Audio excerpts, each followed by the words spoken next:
Oh, hello there. Well, howdy, brothers and sisters.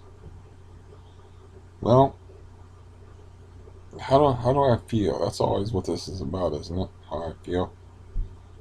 I feel like really angry, edgy, upset, frustrated, a whole bunch of negative things. So I'm here to cheer you up. Uh, but yeah, I don't understand like why this happened, but um, I got two phones. This is like a track phone burner. It just died. It like yeah, you push the button on it and it'll light up. Little rings will light up and it'll turn off. That's all it does. It don't do nothing else. But I was like, that's okay. It's only had like 36 minutes left on it because it's a pay as you play.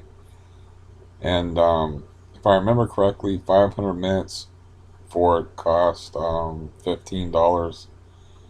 And I found this, site where you can get 1,500 minutes and a new phone for about what you'd pay for, you know, $45 worth of minutes on there for like $53. So you're paying like $8 more and you're getting a brand new phone. So it's just supposed to be a backup anyway.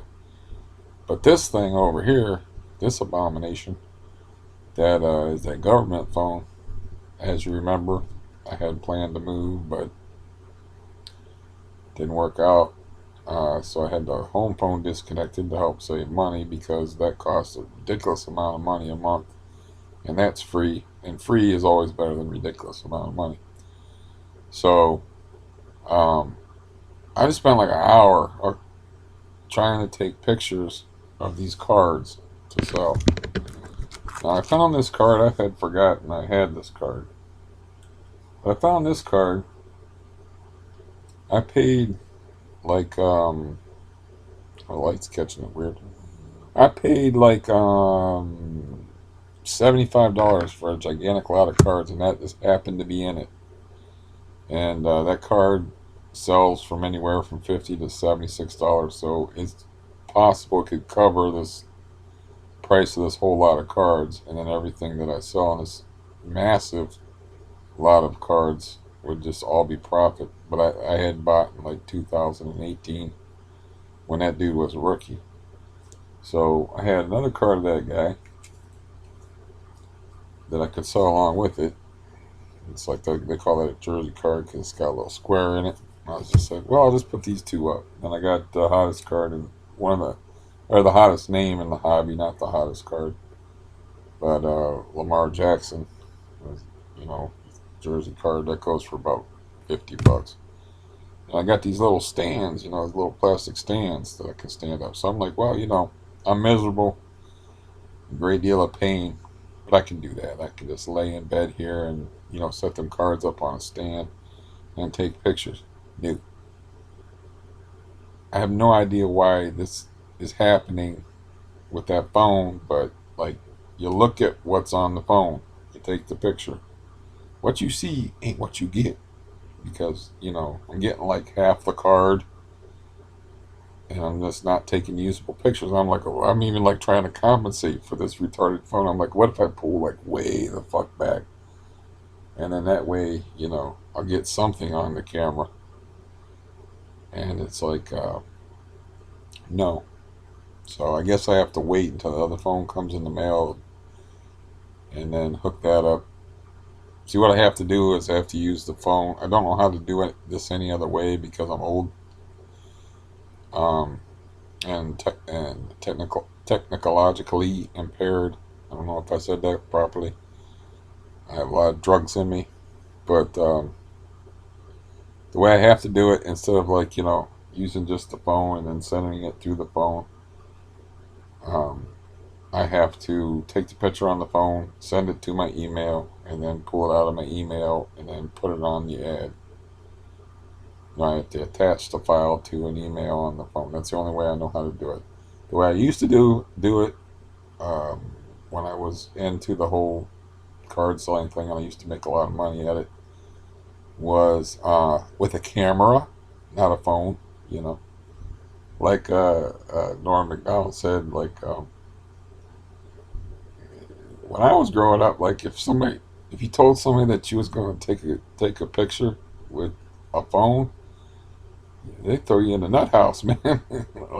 Let me just dial this in here, and point the handset in your general direction. It's like, yeah, that's something you would see in an insane asylum. But so yeah, that was irritating. But I'm figuring out that this whole Narantan thing, I'm kind of caught in like. Not only do I have the benzo web thing going, now I'm caught in a Narantan thing where it's like when I'm on the Narantan, the pain's not as bad, but the Narantan wears off, and then the pain is like a tidal wave, man. It's like horrific. And I took that one walk the other day, and I was laid up for like 2 days. I was like, oh, I had plans, It's like I'm gonna take this walk. I'm gonna start walking every day, and it's like, no, that's not gonna happen. I'm almost like falling down and stuff. So I guess what I need to do is like wait for my appointment on the 8th of next month. Tell them I'm all fucked up, which they should be able to see. But you'd be surprised how they can't figure that shit out. And like I need physical therapy. Ugh, I don't even want to think about all the nonsense I'm gonna have to go through. Um, yeah, but this Durant stuff, I brought the bottle out. It's like I don't even know if I have enough to last until the 8th of next month because these are just 100 milligram pills, which is like your lowest dose. So you have to. I don't take any more than three. I think I took four at a time a couple of times, but I mainly take three or two at a time, which is an extremely low dose. But I don't know, man. There ain't much left in there. So that wall of pain that I've been talking about, it's gonna hit me like a ton of bricks. So this turned out to be a bad thing. This bottle was all the way full, like forever. It's like I would just, a regular prescription would only fill that bottle up that high, but I kept getting these prescriptions for gabapentin, so I just kept dumping the bottles in this great big bottle, and then I probably had like 400 pills in there. I mean, I counted them when they were like that deep, and there was 160 some in there. So there's a whole lot of bottle left in there. But anyways, yeah, things suck irretrievably. Um, yeah, I'm not. Yeah, I should like lift weights maybe. That's supposed to help you with your pain level. Um, Family, as usual, has proved to be unreliable. I mean, I could use. Yeah, what can I say about that? But that I haven't said already. It's just like relying on people just sucks. Relying on like aid workers. I haven't seen an aid worker in here in a month, by the way, because the week that I thought I had the coronavirus, I don't know what I had. I'm over it now. I don't know what the hell it was, but I was sick. It's like I told them about it, and I was like, just wipe the whole week out. And then the next week, um, Denise, the gold bricking, lazy, obese aid worker, who was otherwise very nice, um, just called in sick both days. So I haven't had anybody in here. Um, yeah, and I've like another thing that sucks is like I I haven't been responsible. I just been like, well, what it is like there's a big rush for these cards, like because football season's coming up. Here's an example. Um, I bought 12 cards, $109, right? A week later, I'm looking at 14 of the exact same cards, $320. So they're just shooting up like a rocket. So you have to grab them before because once they're not coming down unless the guy gets hurt really bad or has a shitty year or something like that. Once they're up, and they're gonna stay up until there's a reason for them to come down. So you have to grab them. when they're low. So I'm spending a lot of money, because I was like, I got to grab these before they get too high. Because when they get high, buy low, sell high. Pretty obvious basic economics there. So, like, I don't know how much I spent. And I have like $7,000 worth of cards around here. And then today I'm trying to sell them for the first time, and I can't take a decent picture. I don't know why with that phone. Hopefully, when the other phone comes in the mail, I'll be able to take pictures with that phone. They're the only things I have to take pictures with. I guess I could use the. I didn't think of that, but I could try. You have to get good pictures with cards, though. You have to get a clear picture. So I don't know how that would do that if I held a picture up to the camera on the laptop here and or held a card up to the camera. You know what I'm saying? Take a picture that way. I don't know how that would even work, or if I could get a clear picture that way. Uh, so I don't know. Anyways, the point is I don't know how much money I have in the bank, which I don't like. It makes me feel uncomfortable. I used to have online banking, but they upped the security for it like a long time ago, and I forgot my password, and I couldn't get back into it. And you can't do that over the phone. You have to go in to the bank and like have ID proofs and several proofs to prove who you are, because people are thieving scum, and of course evil people make the world such a pleasant place to live in. Um, Speaking of unpleasant people, the Pocket Maniac is officially moved out now. So I already kind of knew that anyway. But it's been confirmed. I mean, you don't have enough money to be paying for a place and not living in it. But, so I don't talk to my landlord. I am kind of curious about how that went down, and if or whatever. But the landlord texted me one day and said, "I just want you to know you have a new neighbor upstairs he's a guy in his 40s, and has a service animal," which I don't know if that means that he's disabled, blind, or what. But he said a service animal. I don't know exactly. I haven't met the guy. I don't know. I haven't seen the guy. I spend all my time here. I don't see shit but cardboarded up walls and stuff, and a big ass TV. And I've been watching that Lost show. I can see why they call it Lost, because it's very confusing. But I broke up the monotony and I watched a movie that had tonal problems. It was very interesting, called Teeth. If you've never heard of it, I don't know exactly what they were going for. If they're going for like a horror movie, a horror slash comedy, a black comedy, or what. But it's about a girl who has been vagina dentata. Now, they could have made a much better movie. You know, it's not subject matter. Well, basically, a guy tries to rape her and she cuts his dick off. That's how she finds out that she's got a problem, because she's a super uptight, um, sex is bad type of girl. And she's in the purity club where they will wear a ring on their finger and they don't have marriage before sex. And because they're going to replace that ring with a wedding ring and stuff. But, apparently they also believe, I guess that's like, well, the Catholic Church had a name for that, onanism, for masturbation. So I guess she never even explored herself down there, and she's like a teenager or whatever.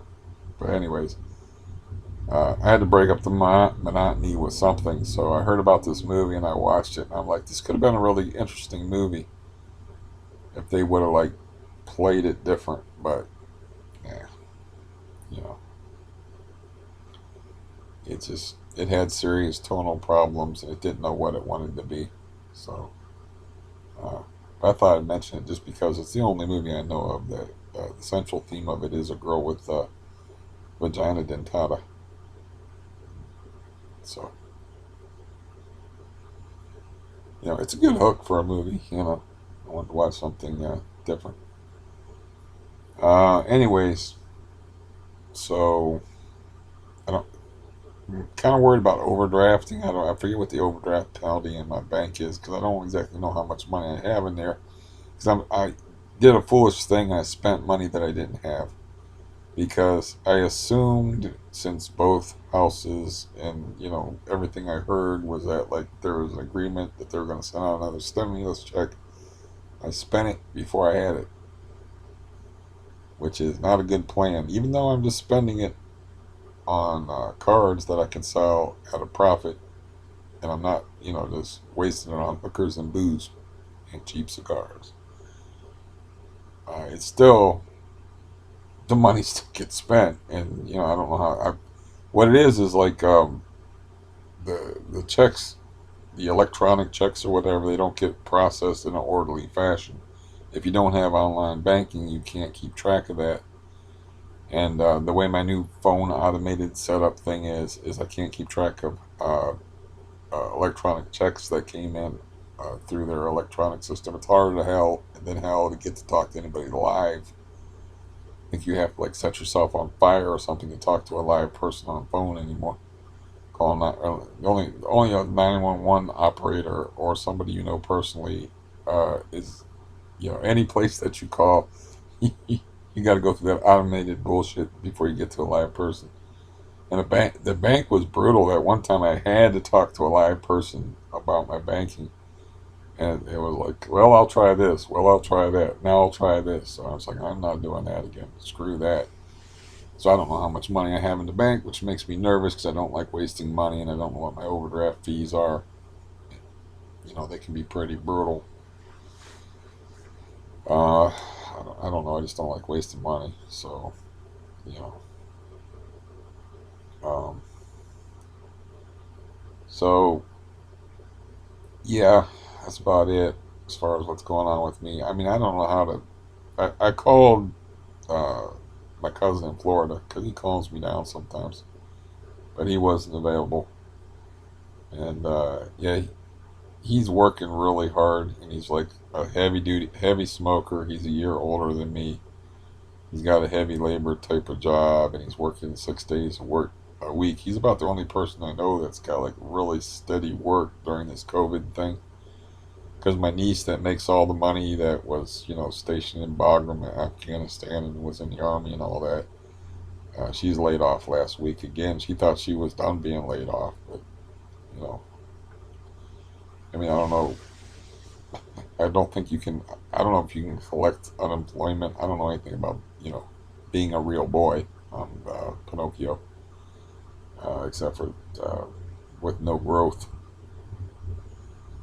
Anyways, so I don't know if you can. If she's. I don't think you can collect unemployment if they're just laying you off every other week. But she's not getting her usual hours, and yeah, I thought about calling her and seeing what she was up to, but she doesn't relax me. Let's put it that way. Um, yeah,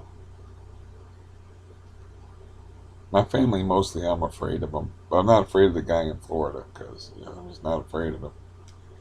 And my friend turned 66 last week. I'm 52. I'll turn 53 in December.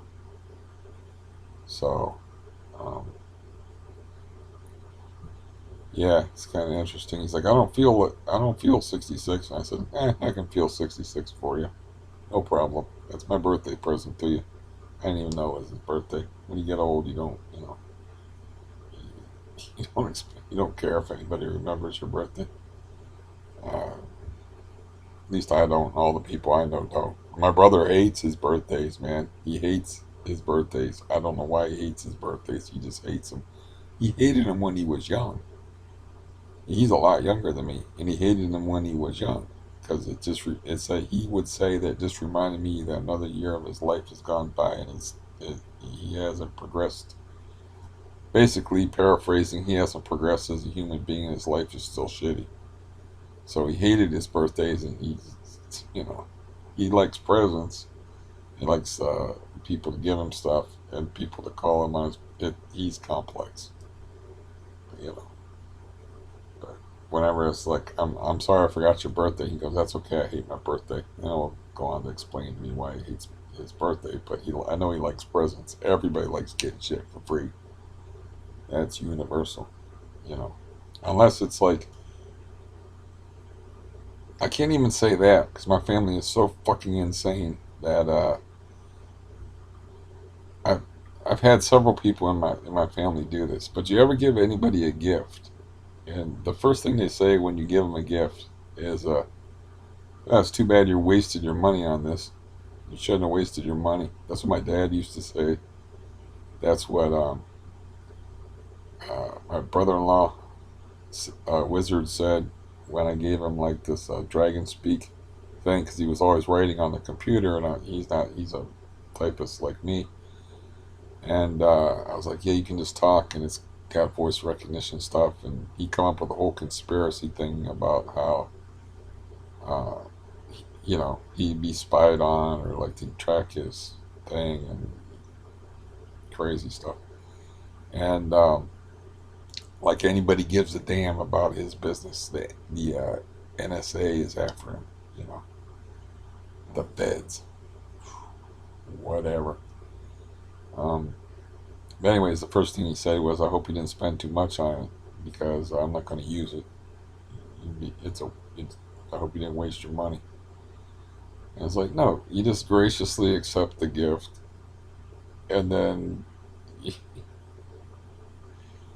yeah. So not everybody's happy about getting free shit. You know, it's whatever. There are people that give you things. I don't know if you know these kind of people too, but I would know a lot of wackadoo people. But there are people that give you things and then expect you to produce them years later. I'll never forget my dad gave my younger brother his first fishing rod. And my nose is really itchy. Why does my nose always itch when I get on camera? It knows I'm on camera and wants to make me be rude. Anyways, this is like 10 years after my dad gave my brother his first fishing rod. And he was complaining about his current fishing rod. And my dad brought out the fishing rod that he gave him 10 years ago. And my brother said later, not to my dad, of course, but he said later, he's like, I didn't even remember what that thing looked like. You know, he's bringing it up. It's like, yeah, sometimes people give you gifts and it's like, it's not really a gift. If you give somebody a gift and you're like reminding them about it all the time, or you want to see them, or you're like uh, the aunt in A Christmas Story that gave Ralph the bunny suit and made him wear it, and he had to wear this suit every Easter to please the aunt. It's not really a gift. I don't know what you would call that. It's like an obligation. But I remember when my aunt got out of jail, she had a bunch of books. I just threw them out. But she had a bunch of books, and she got out of jail like, I want to say, hmm, 83. I want to say 1983. She asked me about these books for 20 years. For 20 years, she'd bring them up randomly, about the books that she gave me. Like, they were such great books. I only think I read like two of them. They were like, how I try to educate you in jail. One of them was a philosophy book. That's the one I read. And there was a history book. And there was other books. But anyways, yeah. So I know weird people like that. Like, they don't accept gifts graciously. They give you gifts and they expect you to produce them on a moment's notice.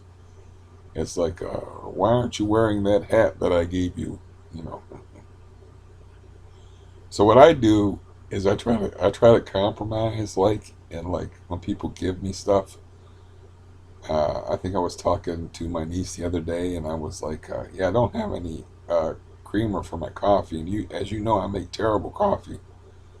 So I guess I'll have to drink that tea you gave me. So I'll just like work it into the conversation because people like that, you know. Or I'll bring up something like that somebody gave me. I'll just kind of like bring it up randomly because people like that kind of stuff, you know.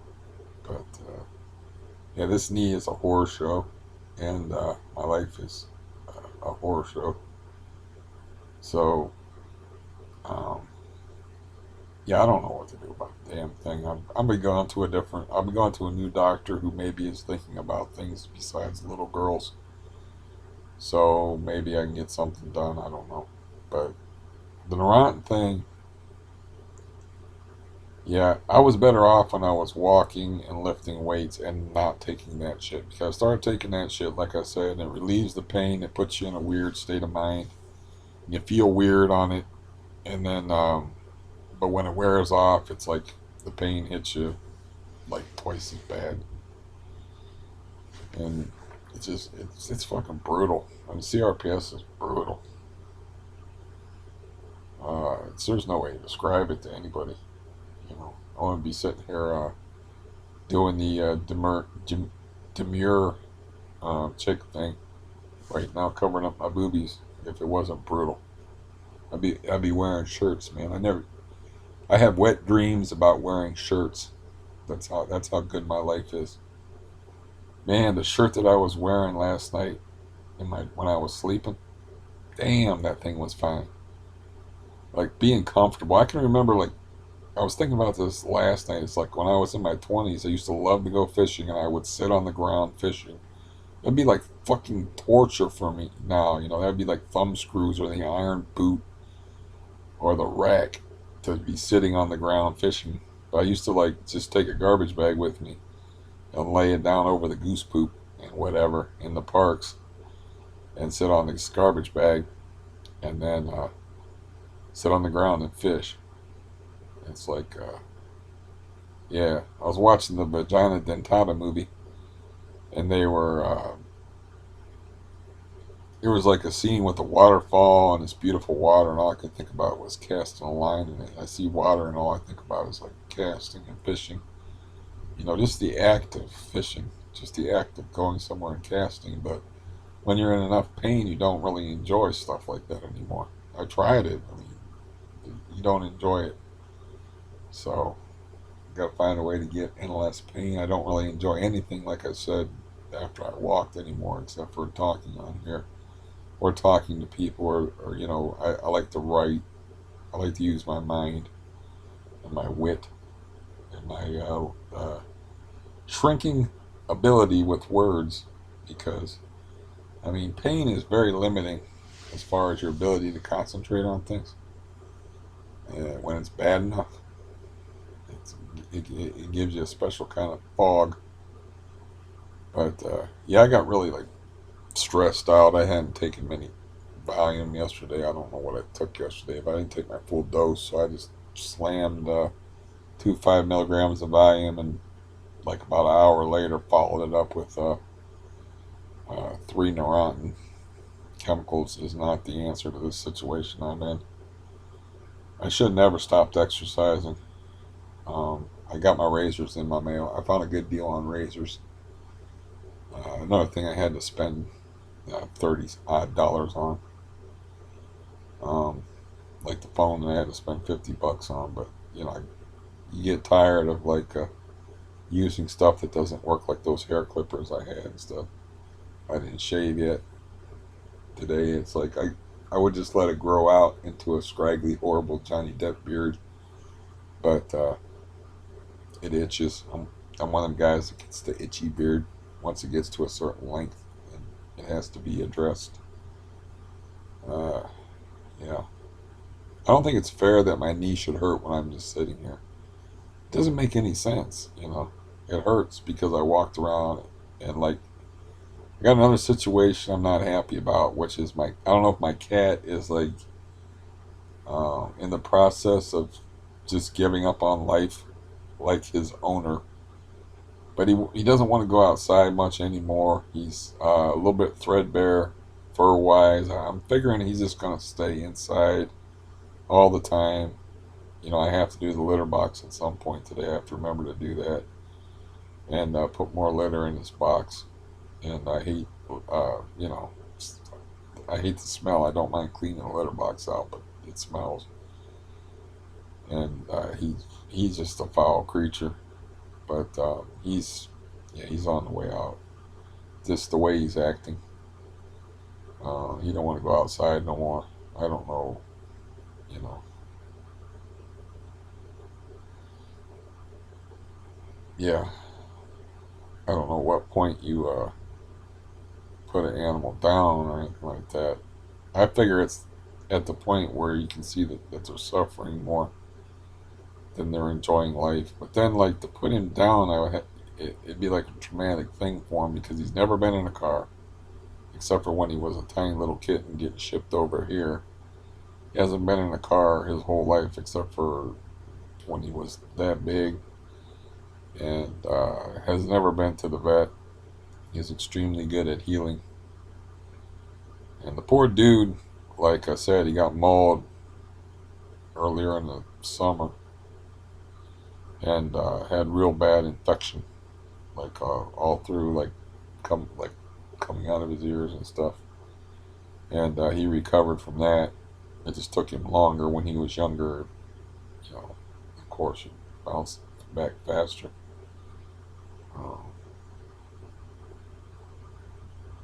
so I'm not looking forward to winter. I am kind of, like I said, I'm just gonna like go to the doctor and see if they can help me. And it's gonna be annoying. It's like I don't want to go into why CRPS makes every damn thing in your life more difficult than it has to be.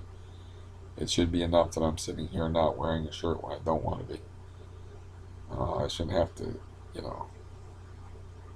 It's not that I shouldn't have to. It's like I don't want to. I don't want to go into like every freaking detail of this hideous freaking disease. The way I used to deal with it when I was younger is just not think about it and just go about my business like I was normal. To where people just thought that I was fucked up in the head. I had my brother-in-law tell me that. He's like, "It's all in your head, dude." You know, he didn't even believe that I had anything wrong with me because I was stronger than him and could beat him up. I guess I don't know, but yeah, I used to think about how I acted when I was younger. And it's like, man, I was fucking dumb because no, this is something I'll talk about. This is gross, but I'll talk about it. Is like I lost the power to urinate when I was like 20 years old. So I was using a catheter ever since I was 20, and they always wanted you to measure your urine. So they had like a I don't know, a cup or something like that. And when I was, we were like young dudes, like in our early 20s, and I would just not give a fuck. I would just leave it on the toilet tank or whatever. Like that was just. Now I think about that, that was extremely rude. Just like fuck it. I had one guy mention. One guy noticed it, was a bit of a dick named Skip, and he asked me about it. And everybody else just pretended like, oh, I don't see that there. I don't know what that is. Maybe they didn't know what that is. They're all young people, But yeah, I was like, that's just, I could have like found a better place to put that. Then later on, when I lived with somebody, I stopped doing that when I was older. But I don't know why I acted that way when I was younger. And that's why I lived with my brother-in-law above the wig shop, and for like all of 11 months before he left me holding the bag, like I've said before. Um, but yeah, he could have just said something to me about it, like I wouldn't have been insulted or whatever. I just didn't even think about it. I don't know. I just didn't care. I don't know. But another thing is like when I lived with somebody else, it's like I went around shirtless all the time. And that's very distracting to people. I mean, I just grew up that way when I was younger. Like a dude shirtless was not a big deal. It's like, you know, and it wasn't like I was shirtless and a fat slob. I was shirtless and pretty cut. I wasn't trying to impress nobody, but I was young. You know, I had a completely flat stomach and, lifted weights and all, was in good shape and all that. So it wasn't like I was disgusting. It's just like it never occurred to me that might, like, maybe people don't want to see my nipples or whatever. Until I got on the internet, I realized, like, oh, that's a thing that people notice shit like that. and it's distracting to me because I never thought about it, man. I never, never thought about it when I was a kid at all. It's like everybody ran around shirtless when I was a kid, so that was kind of rude too. But if people would say things to me like, politely, it's like it's not like it would hurt my feelings. It might make me feel like embarrassed that I had a total lack of self awareness about like, but nobody said anything. I do remember this girl that I just called her the Eskimo girl because I didn't know her name, and she kind of looked like an Eskimo, but she had like unbelievable legs on her. She worked as a waitress in a strip bar, but it looked like she did a lot of working out and maybe spent some time on the pole herself. But she was like drop dead gorgeous, but she had an abusive boyfriend that like beat her and shit. And she was totally hammered one time when she was over. And I was sitting there shirtless, and she was just staring at me, and it's kind of making me feel uncomfortable. I do not like to be objectified as a sexual object for people. It's very wrong.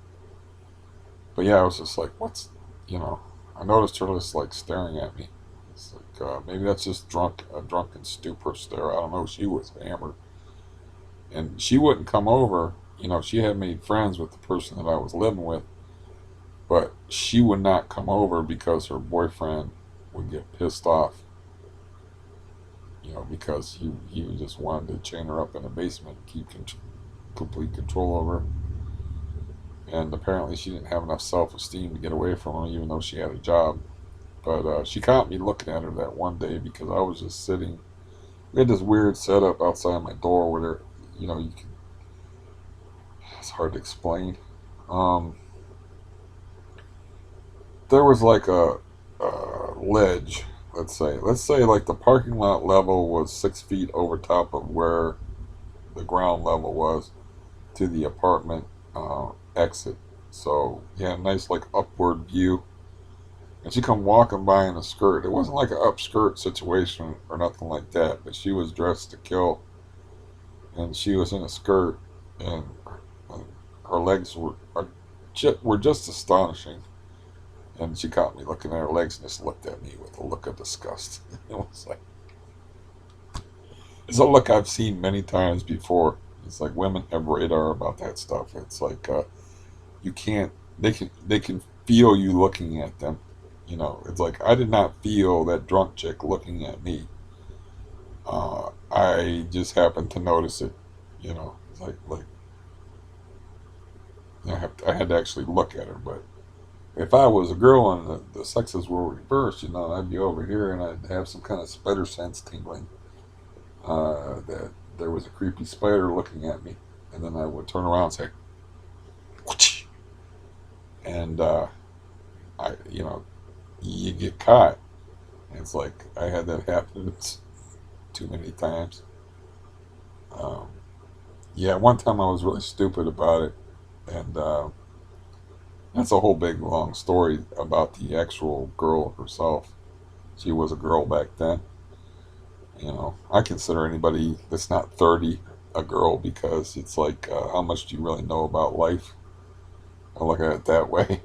Um, anyway, she was a young woman, we'll call her, and she worked at a Wendy's, and I'm sitting there staring at her ass, and I'm so dumb that like there's windows, and she can clearly see what I'm doing, and she looks at me and makes eye contact with me and just smiles at me. I just always do the same thing, shrug. I got caught looking at that crazy lady that tilts the plants and sweeps her house 3 times a day that used to live upstairs and lets water drip and makes my ceiling fall for no reason.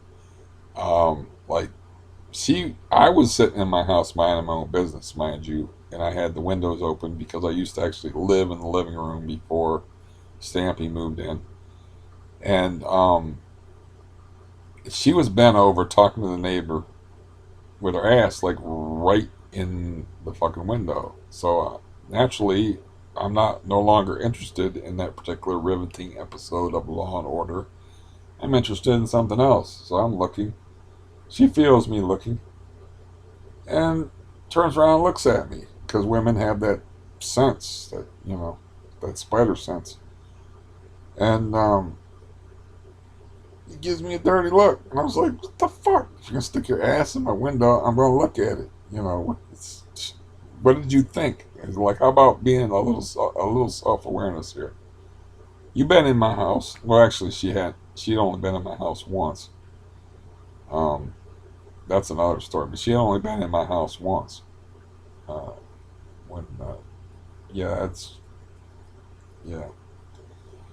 But she knew how my house was set up. I just had the one big, huge room, and then like kitchen area to the bathroom and the bedroom. So it's like any sane person, which I'm no longer sane, of course, would spend their time in the nice, huge, gigantic room, especially if you're claustrophobic and you got like, I don't know, a 12-foot ceiling. You got a nice ceiling fan in there that used to work, and nice bright white walls. And so yeah, she should know what was up about that. That's not my fault. Don't look at me like I'm a criminal. Don't wear Daisy Dukes, and don't bend over and stick your ass in my window. Okay, don't do that. Anyways, just something to talk about. Um, I probably won't be too coherent for too much longer because, they say, the neuron is a potentiator for the benzodiazepines, and I got both inside me right now.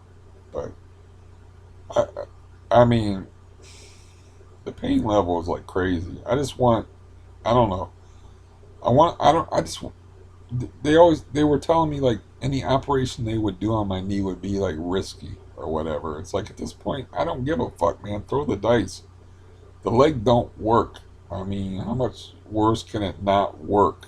I mean, I'm getting up in the mornings and like holding on to the walls and stuff, and like using a cane and using a walker, and I don't go nowhere. And, it just sucks. It adds to my stress level. And it's like, go ahead and cut me, Mick. Just cut me. Just do something with it. I mean, they already stuck tubes in it before, and it didn't work because they said there was a blood clot in there that they couldn't drain. And Baker's cyst is like Jason Voorhees; it just keeps coming back. Like 70% of the time, it keeps coming back. For some people, they get lucky and it don't come back, and their knees are fine.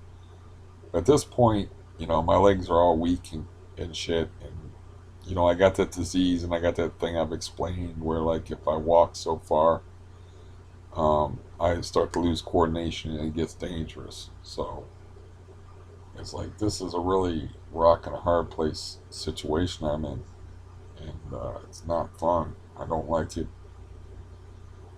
You know, now my eyes are irritating me. It's like everything irritates me, but taking those pictures was just really irritating, man. It's like I don't understand like what I'm looking at something that's isn't that how a camera works? Is like you look at what's in the camera view and you push the take a picture button, and whatever's in the view is the picture. It didn't work that way. It is a piece of shit phone, and it's constantly popping up ads. So you'll be like trying to do stuff with like make a call or text message, and it'll be popping up ads. And I tried disconnecting it from the internet, um, which doesn't really work if you want to like text message and stuff. But I think it works if you just use it for phone calls. But I only have like so many minutes a month on it anyway. So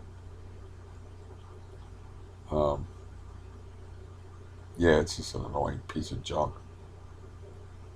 But I didn't really want to spend $53. I don't know. I'm waiting till tomorrow because like I said, this happened to me before where it's like I lost track of how much money I was spending because I'd be calling for my balance, but uh, a bunch of stuff didn't come in, and like if you spend money electronically on the weekend, everything comes in on a Monday. So I thought about like calling my niece up and like asking for a ride to. I got like $70 or something like that in the house and throwing 150 of it in the bank, just in case. And you only need like a couple of dollars in there to keep from overdrafting. So that's why I was trying to sell the cars. I was just going to do a 1 day auction with them, and then because they're guaranteed money makers, and tomorrow at whatever time, like 1 o'clock in the afternoon when the auction is done, if the person pays in a timely fashion, you can immediately either goes immediately into your account, or what it used to do is go into your PayPal account and you would transfer it into your bank. But the way my bank works, it's like if you overdraft on Monday, you have till Monday to get money into the bank. So yeah, I don't know. It'll work out if I can figure out how to take pictures. I mean, I know what I'm doing. I've done this kind of crap before.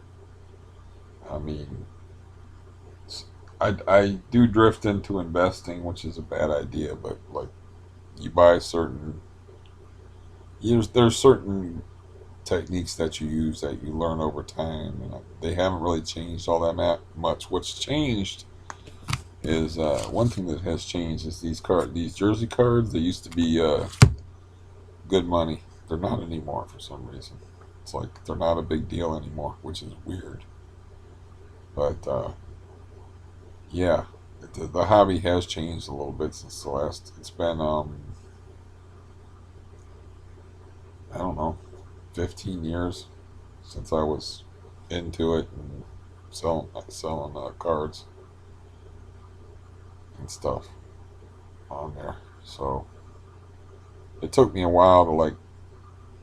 It's also not a good way. It's not good for my legs, but you have to spend a lot of time like watching auctions and seeing what sells, what doesn't sell, the way people bid, the way people create their ads, and you scratch your head sometimes like, why is this guy selling this shit and getting $76, and this guy is selling the same shit and getting $20?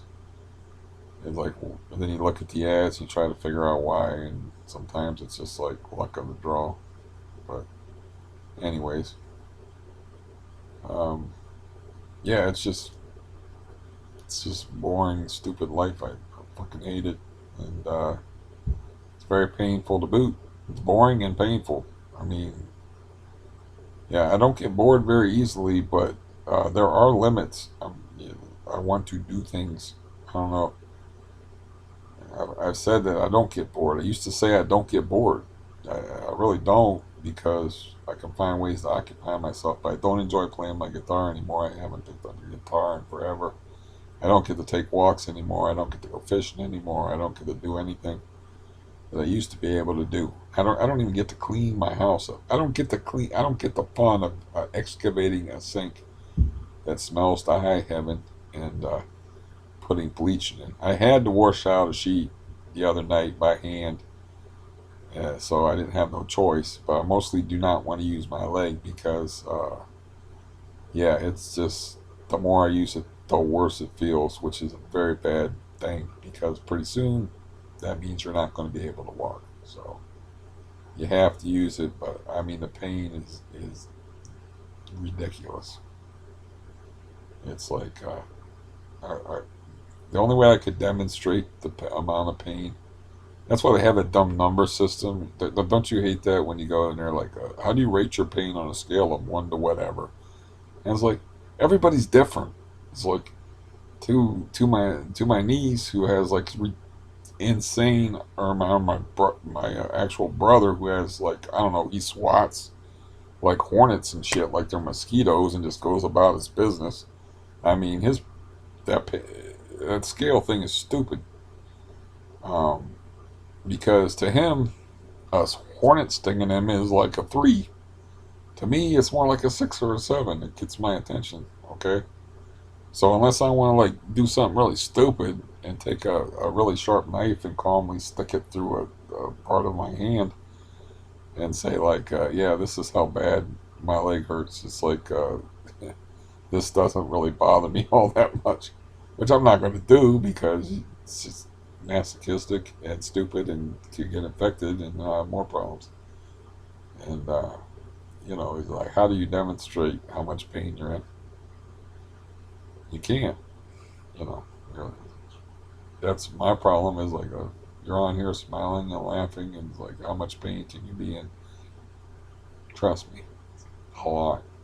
So it's just, I've been like this for too damn long. Um, and my stress level's pretty high because I don't get, because I don't get to go anywhere or do anything, and I don't have trustworthy, safe people to be around. It's like I got those people like right down the street that I excommunicated that would, I'd have to pay them probably to do it, but I could give them $20 and have them run my money, have them run me to an ATM and deposit some money here on Sunday, so it's in the bank for Monday. But I excommunicated them because they're too much bother. Um, and there reaches a point in time where it's like, you're kind of like lampreys, kind of like, your leeches. Leeches is kind of a pedestrian way to put on it. You're more like a lamprey, man. That shit's fucking painful. It's no fun being used. Uh, yeah, have you ever seen a lamprey in person? Because I live by the Great Lakes. Now, when I was a kid, we caught lampreys in a stream. It's like I was such a little kid. I don't know how little I was, but they were calling them eels. They're like, you want to go down to the creek? We're like, we're like little tiny boys. He's like, you want to go down to the creek and catch some eels? And I'm like, oh yeah, I'm like, that sounds like fun. So yeah, go down there and we're catching supposedly eels, and I pick one up and it's got this mouth full of teeth and shit. And I'm like, that's a lamprey. I watch my nature. I watch PBS. I watch Mutual of Omaha's Wild Kingdom. That's a fucking lamprey, man. I ain't handling no lamprey. Eel my ass. So I remember that day also. I saw my first praying mantis, and I don't know, like, it looked like an aeroplane to me. It was so big. They do get big. I mean, they get big. But that was the first one I ever saw, and you know, I was so young. It probably was just a big one, but it looked like a prehistoric thing, prehistoric monster or something to me. I couldn't believe it. I ran it down and looked at it. I have all these foggy childhood memories. I remember playing lawn darts. You know that deadly game from the '70s, and I have like a foggy memory of us playing lawn darts and like people standing around. I think the object of lawn darts was you had like a ring and you tried to like throw this deadly weapon into the ring, and then like it's some like horseshoes. I think was the point of it, but a lawn dart is actually a weapon used in the Congo or the Amazon or someplace. So people were getting killed with them, and they decided like, nah, it's not a good idea to have kids play with uh, lawn darts because they get hit in the head with them and get killed. But I do remember playing lawn darts and then coming across praying mantises, and I don't remember. It's like you ever have those memory things where like you can see pictures, but you don't remember where and you don't remember who. I have a lot of memories like that where I can see the house, I can see the lawn, I can remember the lawn darts, but I don't remember none of the people that were there. I just remember the praying mantises and the lawn darts. So I don't know when they outlawed lawn darts after, whoever got killed by them or how many people got killed by them. I don't know. But anyways, I always thought that was like, I never liked horseshoes. My dad used to love pitching horseshoes because he's a farm boy. So yeah, he took everything really seriously, and I remember like relatives like joking behind his back. One guy that was a bit of a badass himself. Um, almost his name is so cool. I almost said his name, but he was like, "Yeah, I thought Pete was gonna break out a ruler there for a minute, man." We started having an argument over horseshoes, whose was closer. thought he was going to break out. I thought he was going to break out a tape measure. You know, my dad took things kind of seriously. Uh, but yeah, I never got horseshoes or lawn darts or any of the. I like board games. You know, I don't like video games. I just don't like them. Uh, they feel like a time wasting device to make you feel like you're doing something. So I don't like. There are people my age that play video games. My brother is like really into video games. I think he's maybe 45, something like that. But he's heavily into video games. But I, you know, don't like them. Um, yeah, I feel like sitting there watching TV is a waste of time. A lot. I don't know. I just always like to be active and out and doing and moving around. I like being active. And I like being tired. I used to like hard labor jobs, because you just felt that you were just drained. That wonderful drained, exhausted type feeling.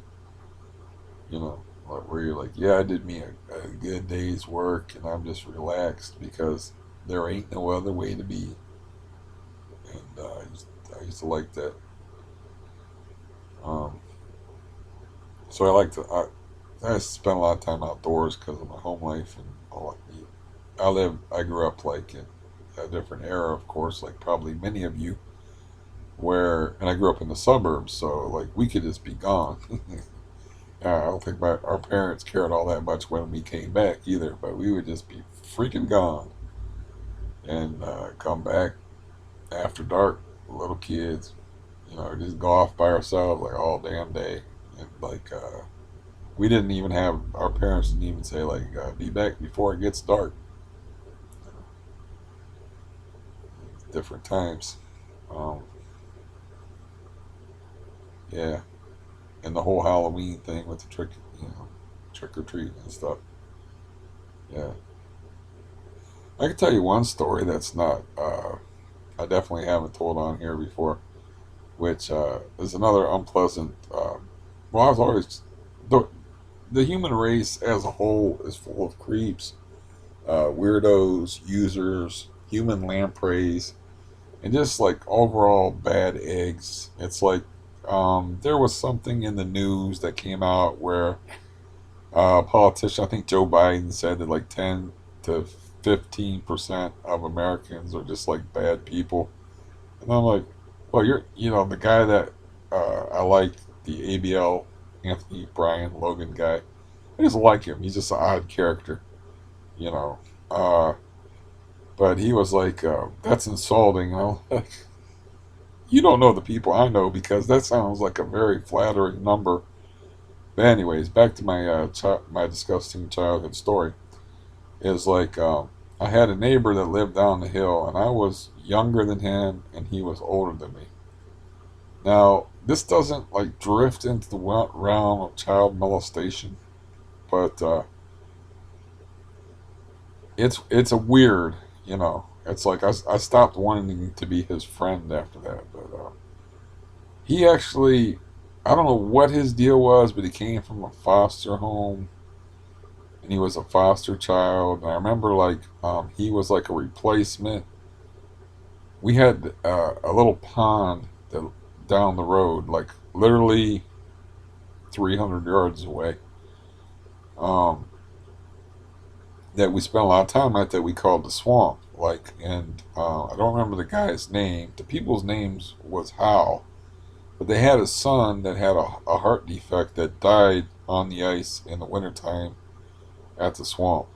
And I think they got this kid. I'll keep his name on the hush hush. Uh, as a foster child. Now I don't know what went on in his other foster situations. They send kids out to different homes, and and they're in wherever they keep parentless kids. I don't want to say orphanage. I don't know anything. Group home. I don't know what the fuck they do with kids that don't have any parents or whatever. But anyways, he was adopted, and he was older than me, and I was younger. and he was like trying to remember the words he used for jerking off. He explained to me, and I was so young that this was all like new information. And I don't remember the word that he used for it, but he was trying to explain to me like jerking off. Like you have to explain to any male creature like how to jerk off. I don't know what the hell. I wish I could remember the word that he called it. Something. It was something weird. I'm sorry. Obviously, watching me think is not entertaining. Let's move on with the story, shall we? So, whatever weird word he used for this activity, he explained to me about how to. I'll remember after the video's over, of course. But explained to me about jerking off, like, and telling me that it felt good. Now, I don't remember how old I was and how old he was, but it wasn't that huge of an age gap. But I just remember I was younger and he was a little bit older. And they gave that kid everything he wanted, man. He had a pool table. He had like the Boston album, any album that he wanted. Alice Cooper. This is how far back this goes. Alice Cooper, Billion Dollar Babies. He had like a huge record collection. He had like a Super 8 movie projector. This is going back a ways now. With monster movies on it that we watch. And then he had like whatever he wanted, he got. So he had like a stone that he pulled out of the wall in the basement. He had nudie magazines in there. So he suggested that we look at these nudie magazines together, you know. And then I don't remember like how we ended up in our underwears or anything, but he explained to me what 69 was. Now I did not enjoy it. I did not come. I did not see the point of it. But yeah, it was two kids. It's like, where did this kid learn this shit? Who did this shit to this kid? But I was like, this really is not my cup of tea. And I, I don't. I remember like he would come over and I'd be like, I don't feel good. And he got the hint after a while, and I just wasn't his friend anymore after that. Because things get little bit weird between guys once you have each other's dicks in your mouth. Things just get a little bit weird. But he led it there. I mean, he pulled out the nudie magazines. I don't know where a kid that age got nudie magazines, and remember he pulled a brick out of the wall, and they were hidden in the wall.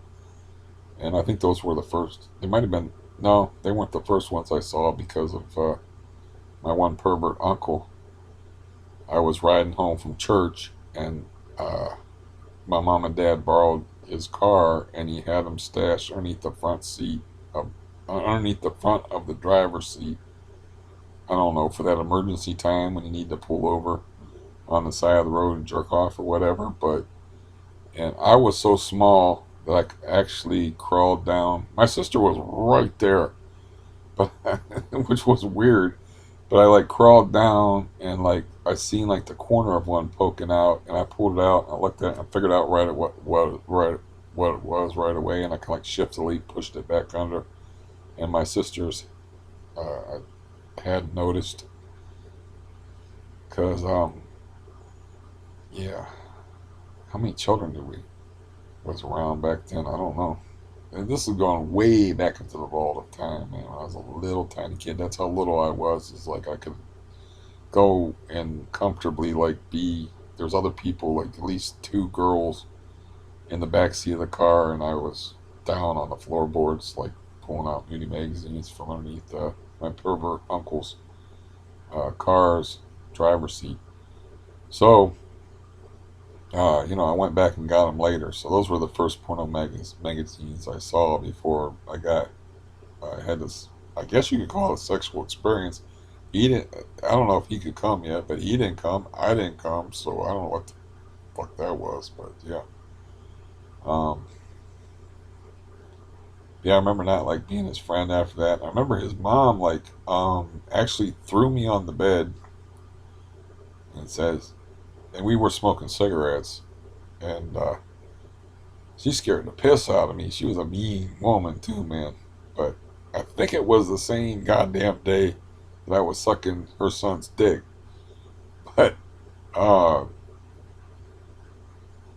we were smoking cigarettes too.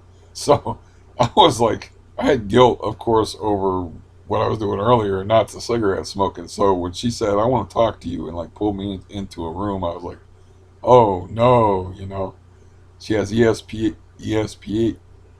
She has that one extra sensory thing, and she knows what we did, and now she's gonna tell my mom, and like I'm gonna burn in hell or whatever, whatever's going through my 5, 6, 7 year old mind.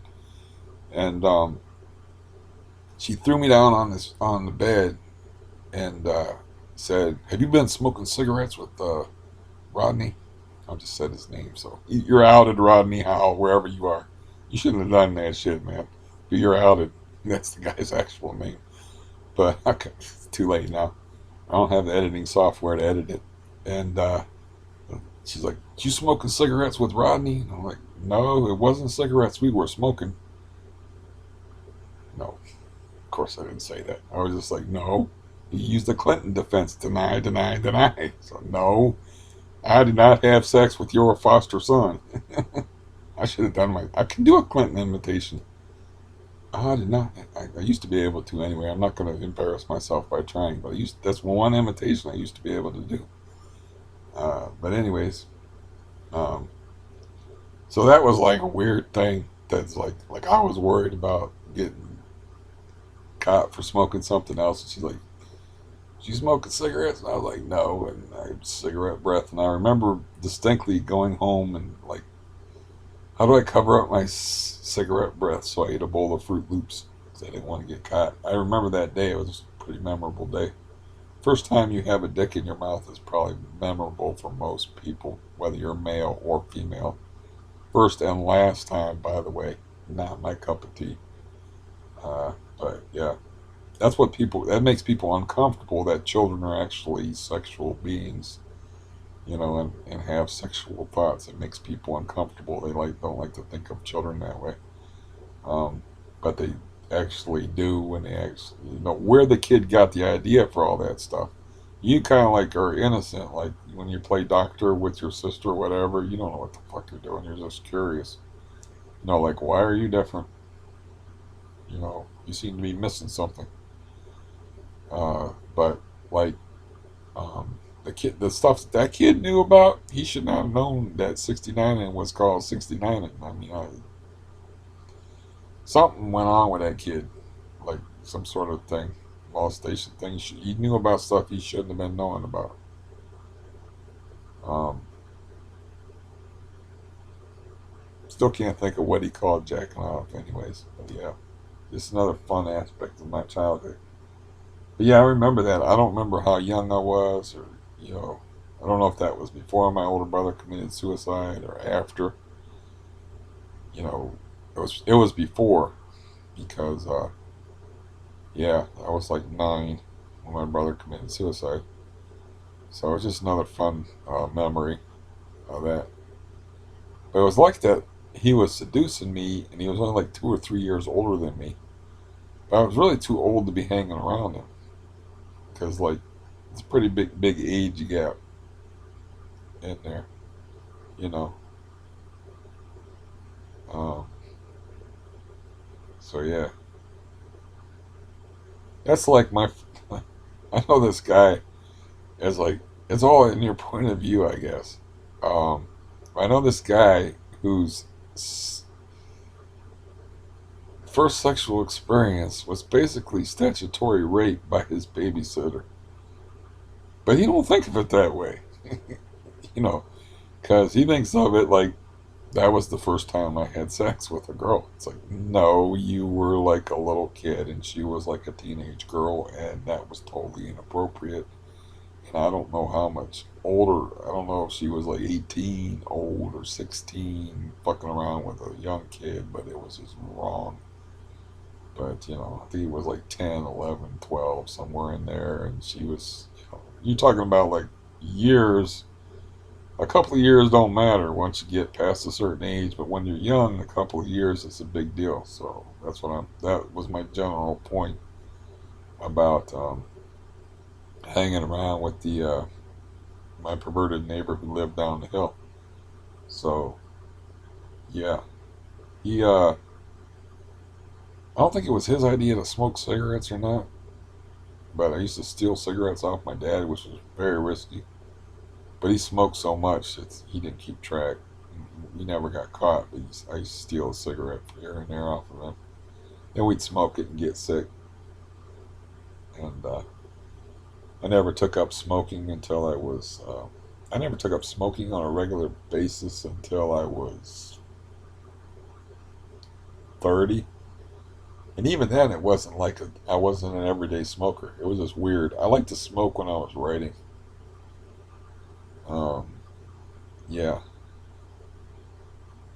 but I became an everyday smoker after I became a marijuana smoker in my late 40s because I liked the two together. I did not even want to get high if I didn't have something to smoke afterward. And usually it wasn't a cigarette anyway, it was a cigar. Because to me, cigars are cigarellos, not the big fat, businessman cigars are far superior tasting to cigarettes, which cigarettes still taste bad to me, but I just like the ritual. Um, but yeah, there's a story you haven't heard before. It's like, I'm already dead, so it don't matter. It's a little kid anyway. So uh, I remember like somebody told me a story where it had something to do with like being molested. It was a kid. It was a boy and a man type of thing. It was like a molestation or a near molestation, but they were emotional about it. So I told them about that. And it was like I didn't really have any shame about it one way or another. It was just a couple of kids. It's just that kid was weird and obviously was exposed to things he shouldn't have been exposed to. I remember like um, my foster brother hung around like a very weird girl, and her brother was weird. Her brother became like a drag queen, transvestite, but they were both always trying to fuck him. And like I had never seen a porno movie at that point, and he was talking about this girl. I'm trying to remember her name.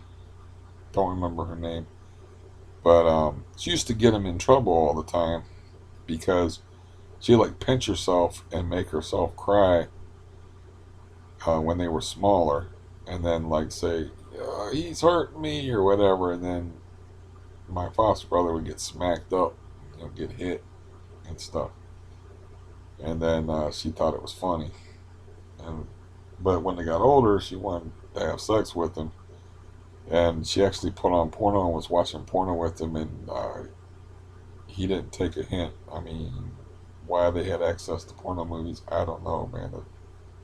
I don't know, but I remember him telling me about that. And I was like, dude, that was your chance right there.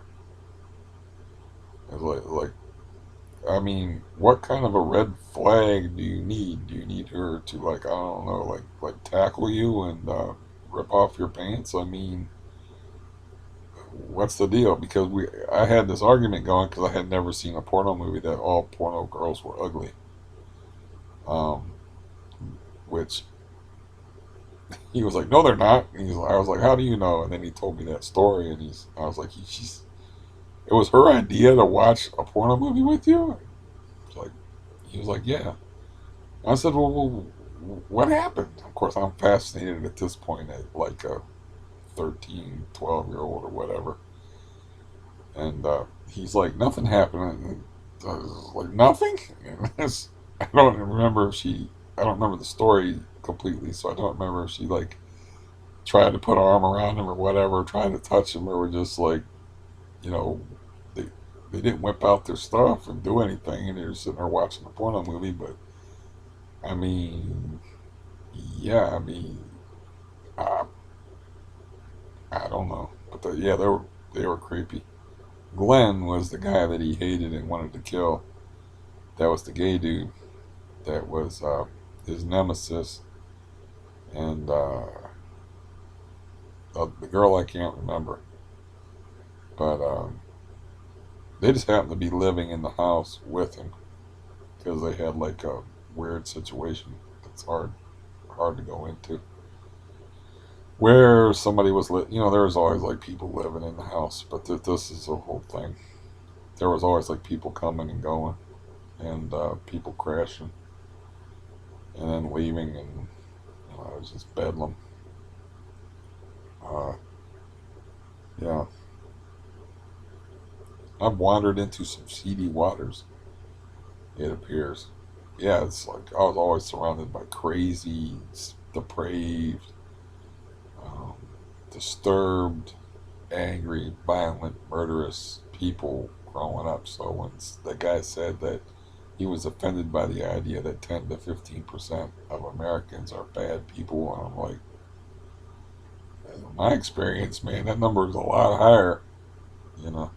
And you don't know, like, anybody can act nice and be nice for a little while and act like a decent, civilized human being. I thought Gerald, my landlord, was a good guy for a couple of years until, I realized that it's all just an act, you know, all just he's just very good at it.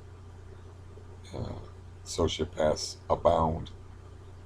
So when they have that expression that um, the world is 3 meals away from anarchy, you can kind of see that with the way people behave during this COVID crisis thing, with the way there were people were emptying the shelves.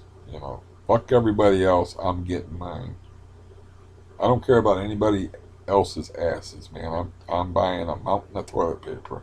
I've actually heard stories of people that bought so much toilet paper that their kids were building igloos out of them. You know, like blanket. Um, what do you call it? Forts that you make when you're a kid. God, being a kid is so much fun. Small wonder people don't want to grow up. That's something else I was thinking about. It's like um, I started to watch this stupid movie called Bear, which was just basically Cujo except for with a grizzly bear.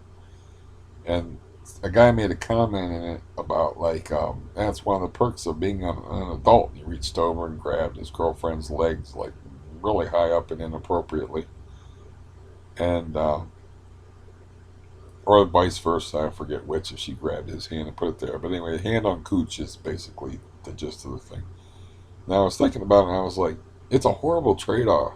Just the sex thing for childhood. Childhood is so much better. It's so much better. I mean, you got to grow up and you got to go through all that. Yeah, but there's just really no comparison. But then if you grow up around like crazy people and degenerates, you don't really have a childhood and you're on edge all the time. The childhood that I had, my childhood consisted of getting the fuck away from adults and going out and hanging around outside and playing and fishing and running around in the woods and, you know, catching bugs and putting them in jars and stuff like that.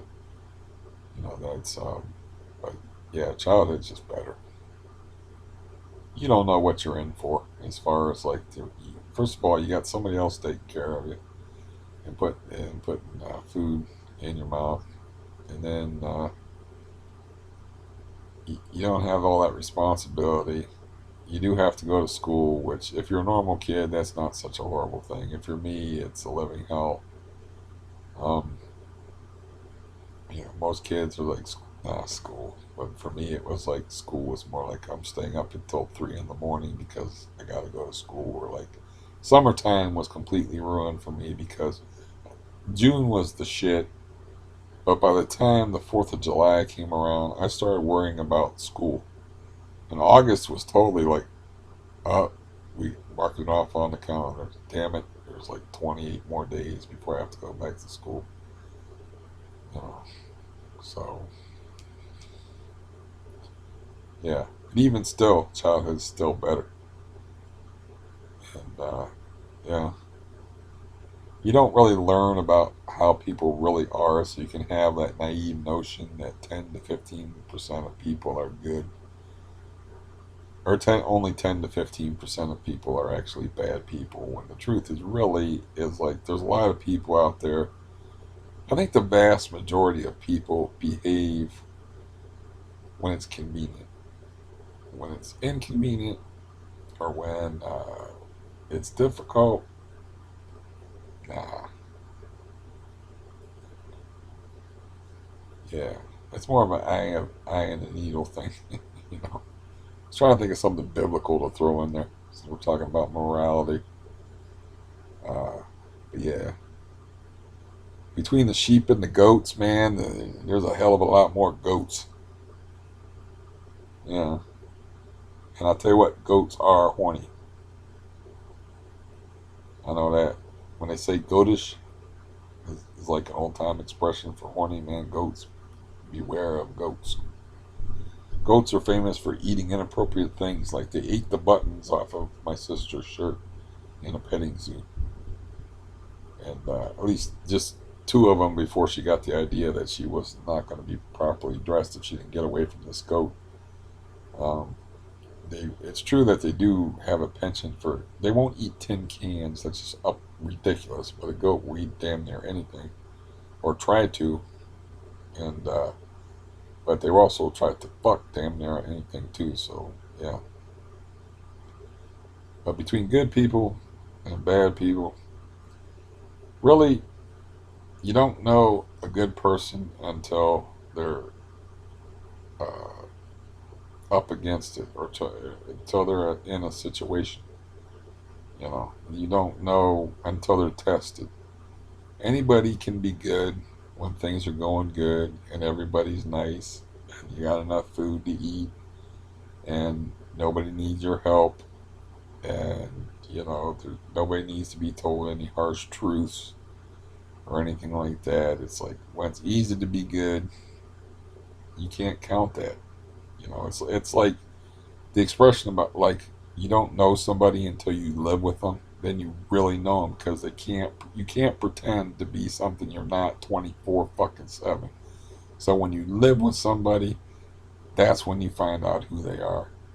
That's why like the whole marriage thing, the whole idea about no sex before marriage, and then like not living together in sin. It's like that's just all ridiculous bullshit that makes no sense at all. It's like how do you know that you're gonna get along with the person? You just gonna like wing it, or you're just gonna know, this is the person for you. And it's like I've seen people that have fallen in fucking love, like head over heels in love, and then they get together, and then they realize like they're not compatible. Their needs don't fit like that, and the one person needs more affection than the other person. One person needs more sex than the other person. The one person needs more affirmation. One person likes to talk a lot. The other person doesn't like to talk about a lot. And it's like yeah. So you don't really know people until you've seen them under stress, or you live with them. And it's my rather pessimistic view that I don't know what percentage I would put on it, but a high percentage of people, when they're in situations, will do what is best in their best interest and revert to selfish animals. You know, it's like my sister, who was a little bit off to say the least, used to bring this up that they took polls, anonymous polls of guys that they asked them if they could get away with it when they rape women. And a surprisingly high number said, well, yeah, if I could get away with it. So she would bring that up occasionally. Um, that's another thing that's bad about the internet. See, it's anonymous, so again you find out how people are uh, when they're because they're anonymous and there's no consequences, and they don't have to pretend to be nice. So that's why you find so many. If you write on the internet, you'll come across so many vicious, nasty people. That's why I like people that do videos where they have like a lot of. They just like don't read your comments. Like a massive podcaster dude like Joe Rogan. Like I don't even read the comments, man. He's like that's yeah. You, you don't want that stuff running around in your head because people will pick apart anything. Because yeah. Oh, what a pessimistic soul I am. But I just thought that was hilarious that the guy was like offended by that idea. And yeah, again, my situation, I should be going to the eye doctor. I just been like focusing right now on assembling a massive card collection because I want to reach my goal of having a shitload of money. And I know how to do this. The problem is, like I'm saying, is because football season is approaching, and that's when the frenzy, the feeding frenzy begins as far as the card market. So you have to get in there, and you have to be willing to spend, and it's very time consuming. You have to do like research into like players and like up and coming players, draft picks. It's like it's a whole big thing. It's like, oh, I'm tired of this. I'm to the point now where I just want to sell. It's like I'm good. It's time to start selling. I'll make my money.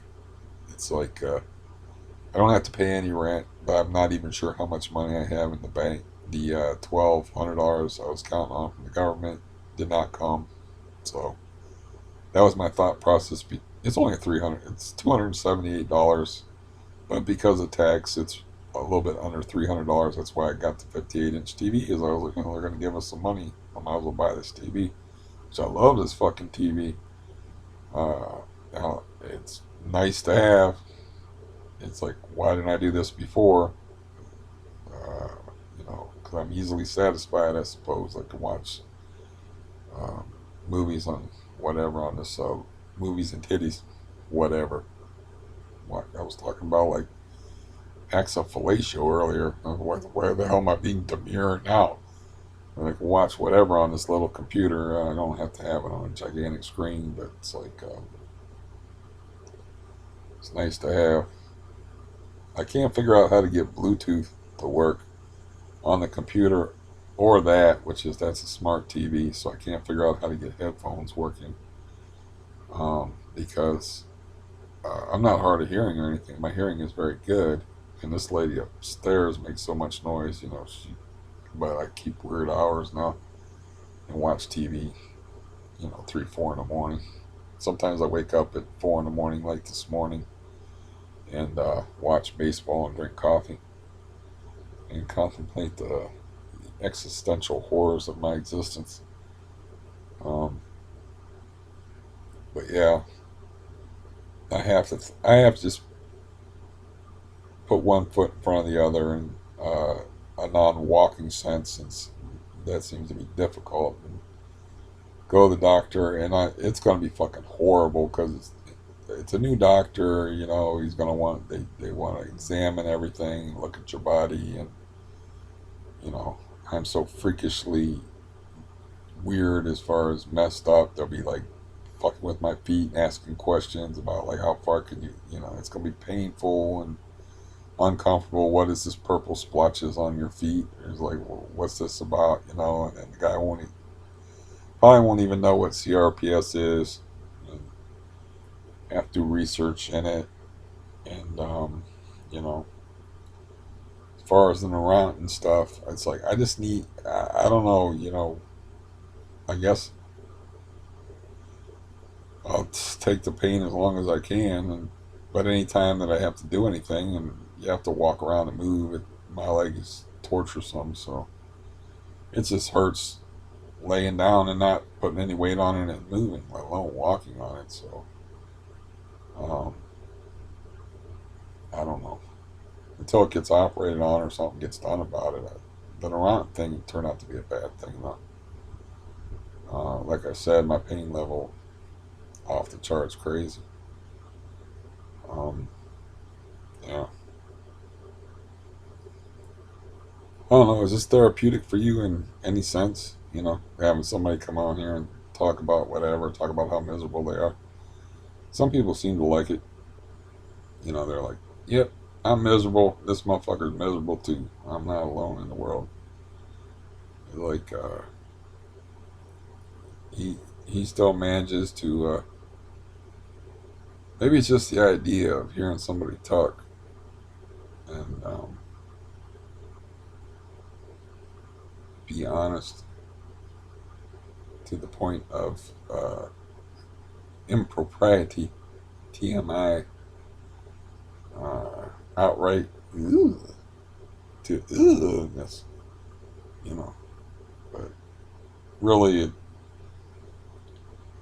yeah, my life, like I said, was utterly bizarre and weird. So the fact that I'm 69 and with some neighbor kid who was an adopted kid that was a replacement kid for a kid who died of a heart defect on a place called the Swamp, which was really just a pond that we used to fish in down the road in the wintertime. I think he was ice skating. It's just another thing, man. It's just another candle on the cake of weirdness. So, you know, I mean, I told that story the other day to somebody that it's like I rode in the back of a truck when there was no back to the truck. You know, I stood up in the back of a truck as a kid, and the tie rod, when it had a back, and the tie rod and the steering went out on the truck where he could not steer, and it just was drifting all over the road at 45 miles an hour.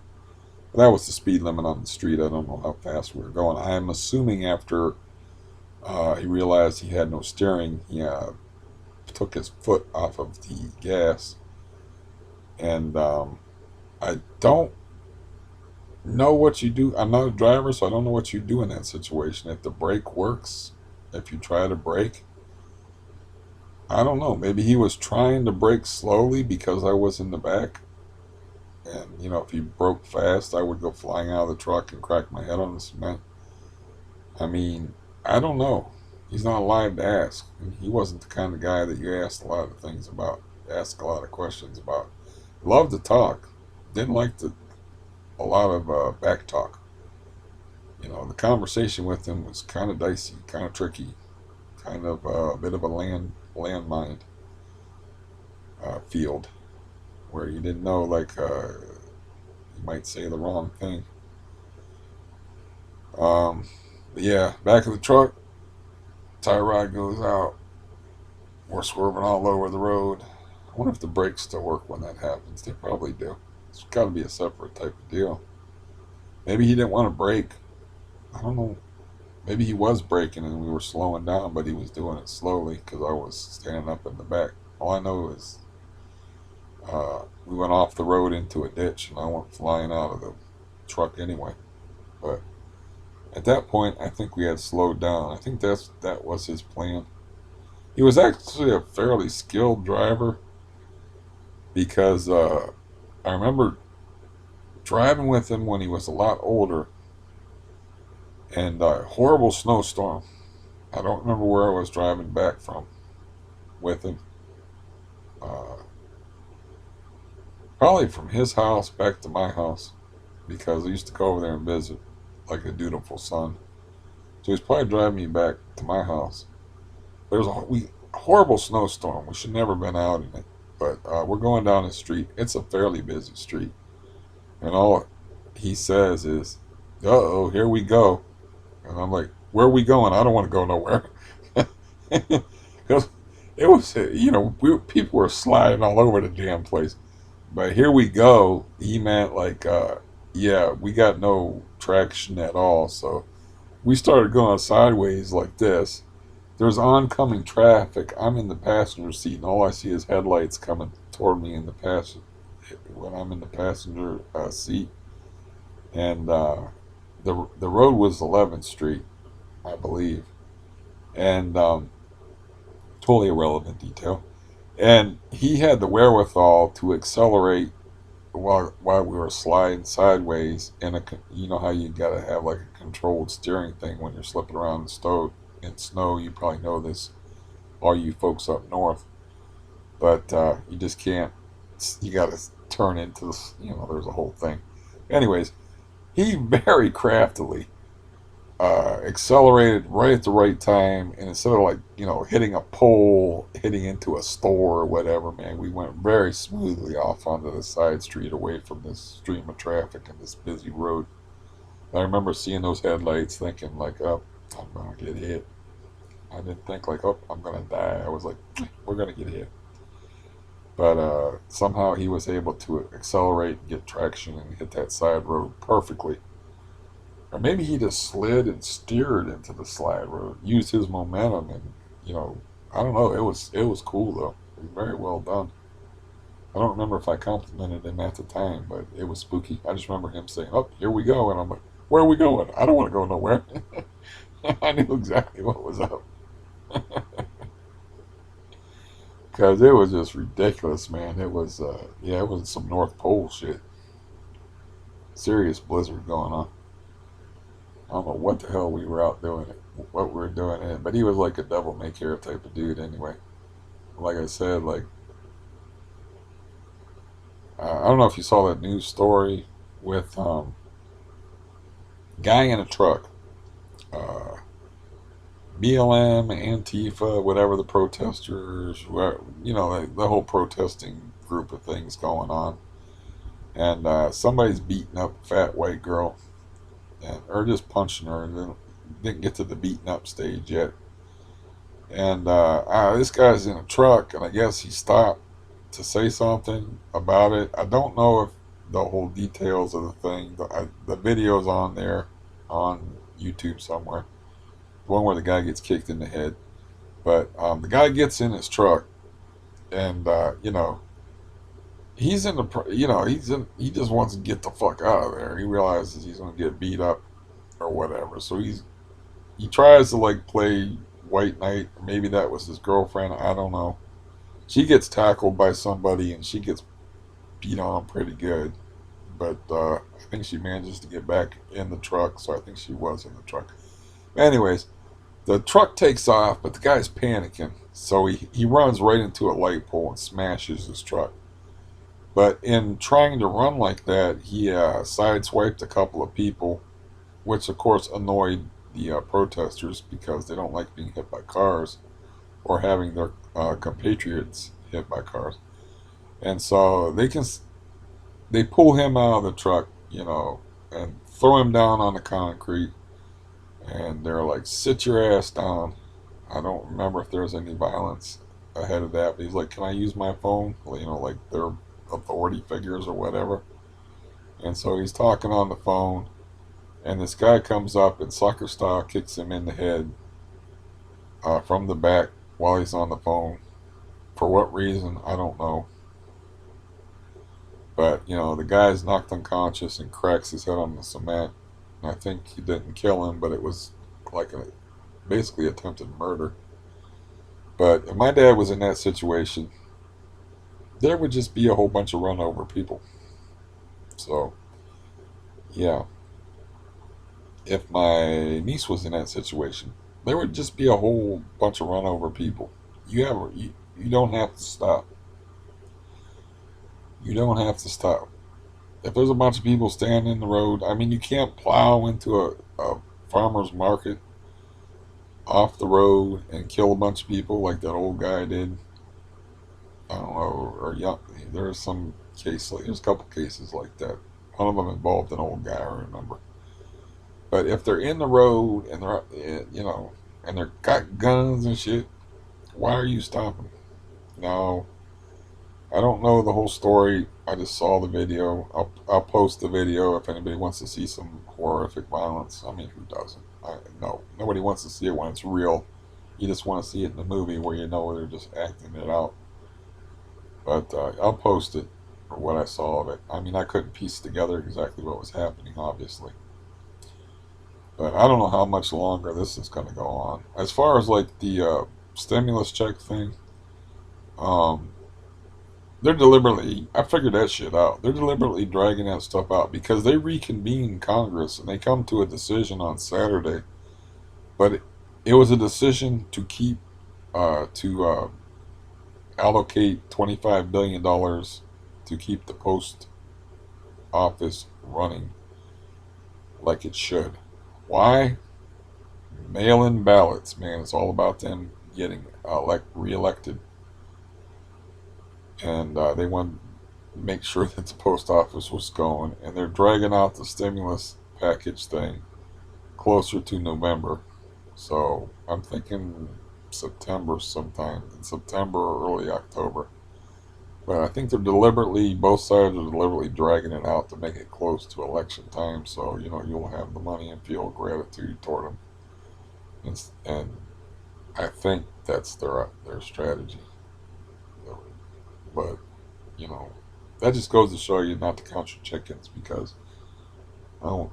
I felt like I can spend this money and invest in these cards because I'll have that 1,200. I'll have 1,200 extra dollars. By the time I realized it wasn't going to happen, I had already invested a lot of money, and then I just went with it. I was like, you know what, I'm just going to go with it and go all in.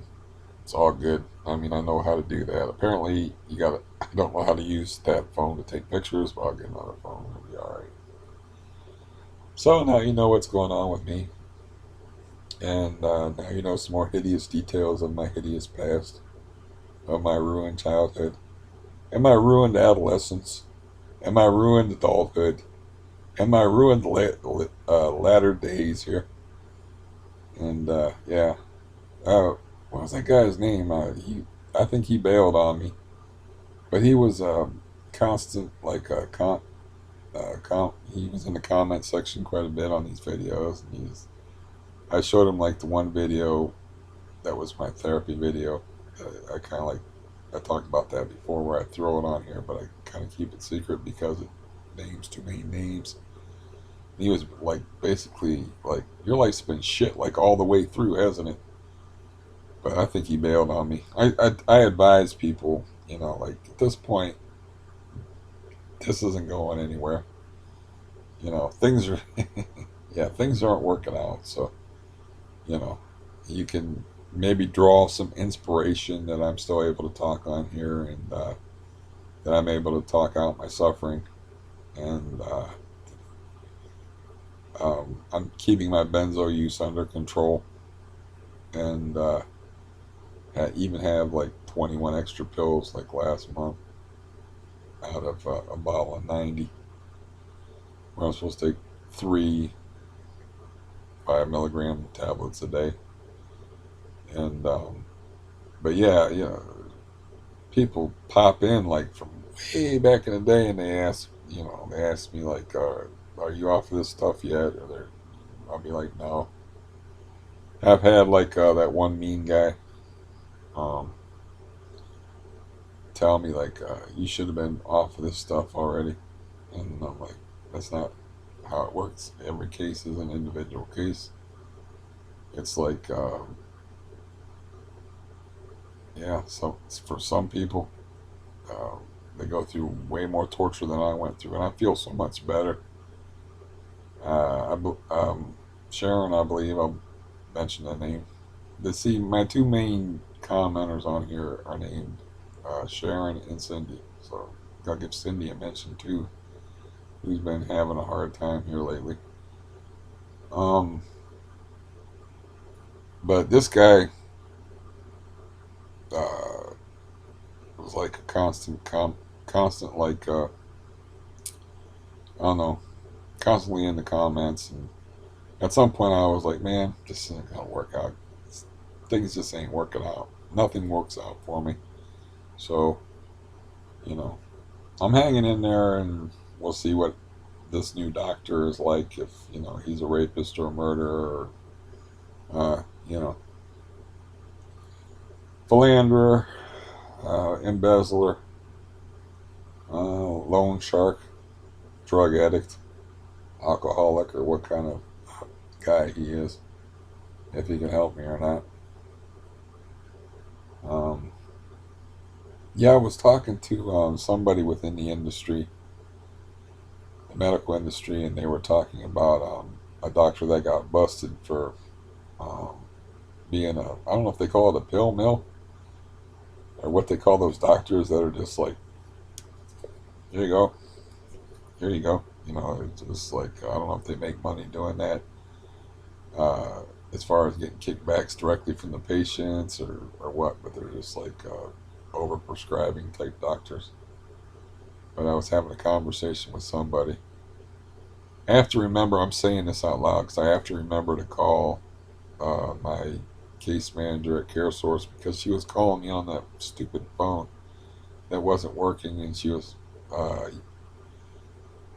she's got a weird voice. She's like, "Hello, I was just wondering if you had a doctor yet because you gotta have one."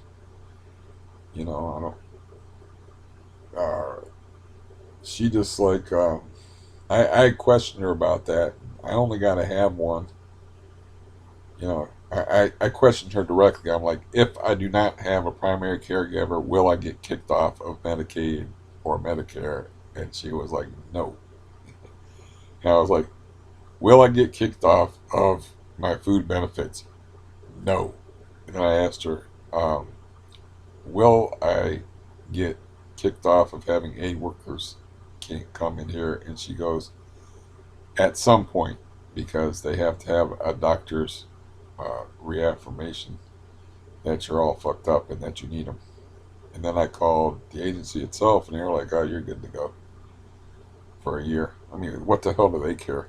Just they're not going to kick off a client because they're not even COVID testing. So that particular agency, they're like, no, yeah, we're not going to like pay for COVID testing. So clearly, we're not going to kick you off for not having a doctor's signature when we're making money off of you." So yeah. Yeah, I talked to them directly, and they were like, "No, no, you don't have to do that." I think they said for a year yet, or something like that. But it might not. That might be just something that's in my head. I don't know. So anyway, do you want to hear me ramble some more, or no? This is enough. Well, if you're here uh, at the, I can almost see at the hour and something mark, hour and 41 minute mark. Let's see if how bad my eyes are. My eyes are horrible. Shouldn't joke about that. I was close. An hour and 47 minute mark. These glasses, besides being horribly uncomfortable bifocals, I hate bifocals, are not strong enough because my eyes are getting weaker and I need to go to the ophthalmologist, the optometrist, the eye doctor. I need to go there and make myself do that. And yeah, 1-800 contacts has been bothering me in my email for like 2 years now. And I'm just putting that off because I don't know. Every day I feel like hell. I just don't want to do it. I don't have much in the way of ambition, so it took some ambition to try to take pictures of those cards on my little card stands, which they're over there. I'd show you. They're just little plastic stands that make your card stand up, so you can get good pictures. But you can't get. I can't. I couldn't get no good pictures of. Um. Yeah. So I believe Cindy mentioned like making a list of things that she has to do, and like I'm gonna have to start doing that. Like I did do that that one day. I was like, I'm clipping my head today, and I'm doing these other things. And then like that one day, I was like, gotta wash out this sheet and some shorts by hand since I had no aid worker here to take my stuff to the laundromat for like 4 weeks. And I don't like people cleaning my house. I like to do that myself. Basically, I like to do everything myself because I don't know. Because of all the things that I've talked about in the last hour and 50 minutes, basically, that I don't have trustworthy people. I have people that say they'll do things, but they might do them like a month later. Or I have I shouldn't have paid my nephew to come in here and like fix things because I got very little work done for $100. I did get my. It was important to get my ceiling patched up, you know. But if I was like, that was a pride thing.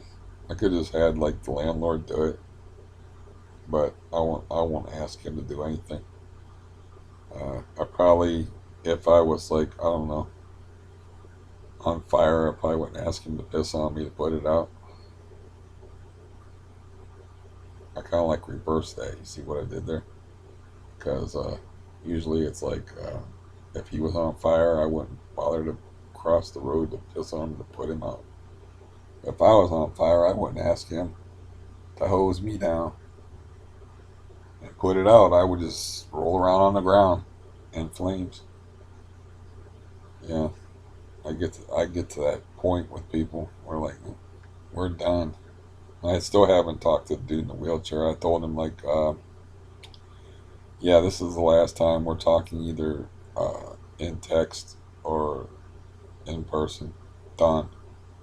As of November, uh, no, yeah, as of uh, right around, well, sometime in November of last year. So going on a full year. I've seen him a couple of times. I don't run into him too much. He just hides in his room, stoned.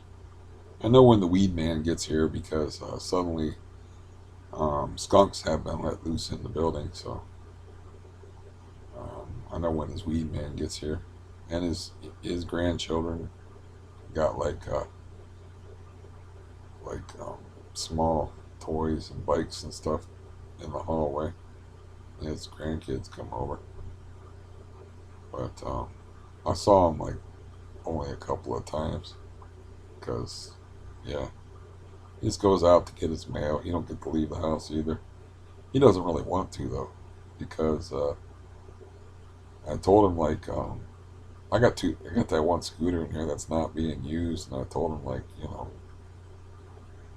that he's got enough money he could buy one for himself. He gets like close to $1,800 in disability, and he's just supporting himself, so they're not that expensive, and he just it's got to be scary.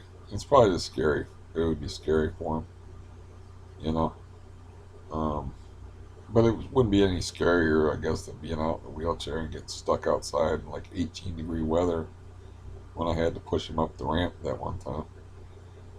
Um, at least you're on like a mobile vehicle. I mean, I don't use mine because why don't I use mine? I don't have any place to go on it. That's why I don't use mine. The one I can't use because it's too dangerous. The slow one I have used to go to the doctor when before my doctor got arrested. Um, I've ridden it a few times, but I don't really use it because I got aid workers to go to the grocery store, and the groceries get delivered here, so I don't go to the grocery store. I've used it to go to the drugstore, but once I got these aid workers to run around and do stuff for me, it's like. Plus, you got the dog upstairs, and it's hard to get out of the house and then to get down the ramp and stuff. I don't know. I don't use it much. I haven't used it much at all. So, I mean, I guess it would be getting outside to like. It's really like it doesn't have any shocks in it, so it's like you feel like every pebble. It's got also the tires are not. They're like hard rubber, so you don't even get that break of having like air inner tube type tires. So it's really jarring. Uh, you feel every bump, whereas the other scooter, dangerous scooter, it's like got shocks in it. It's like it's the one costs $2,300. The other one lists for like $2,300, but it seems like one of them, the fast one, is like twice the quality of the other one. So maybe that's just an inflated price because I got the other one uh, through my jail doctor, and maybe it's like a markup or something like that they do. and it's really not worth all that much. The one I got for less than $600, way superior. It just accelerates too quick, and I can't afford to be like smashing into parked cars. I don't heal so good, and now that I'm on blood thinners, I bruise like a grape. So yeah, I mean, what do you do? What do you do when your life is uh, intolerable and boring, and you can't pursue your hobbies because you're too. I was watching that movie I was talking about with the teeth movie, and there was also a scumbag guy sitting there playing a Les Paul with the guitar held up against his body, which is something I've never been able to do. Is like hold a guitar up against my body and play like a normal person. And yeah, the things that I used to enjoy, I had trouble doing, and now I just don't enjoy doing them at all.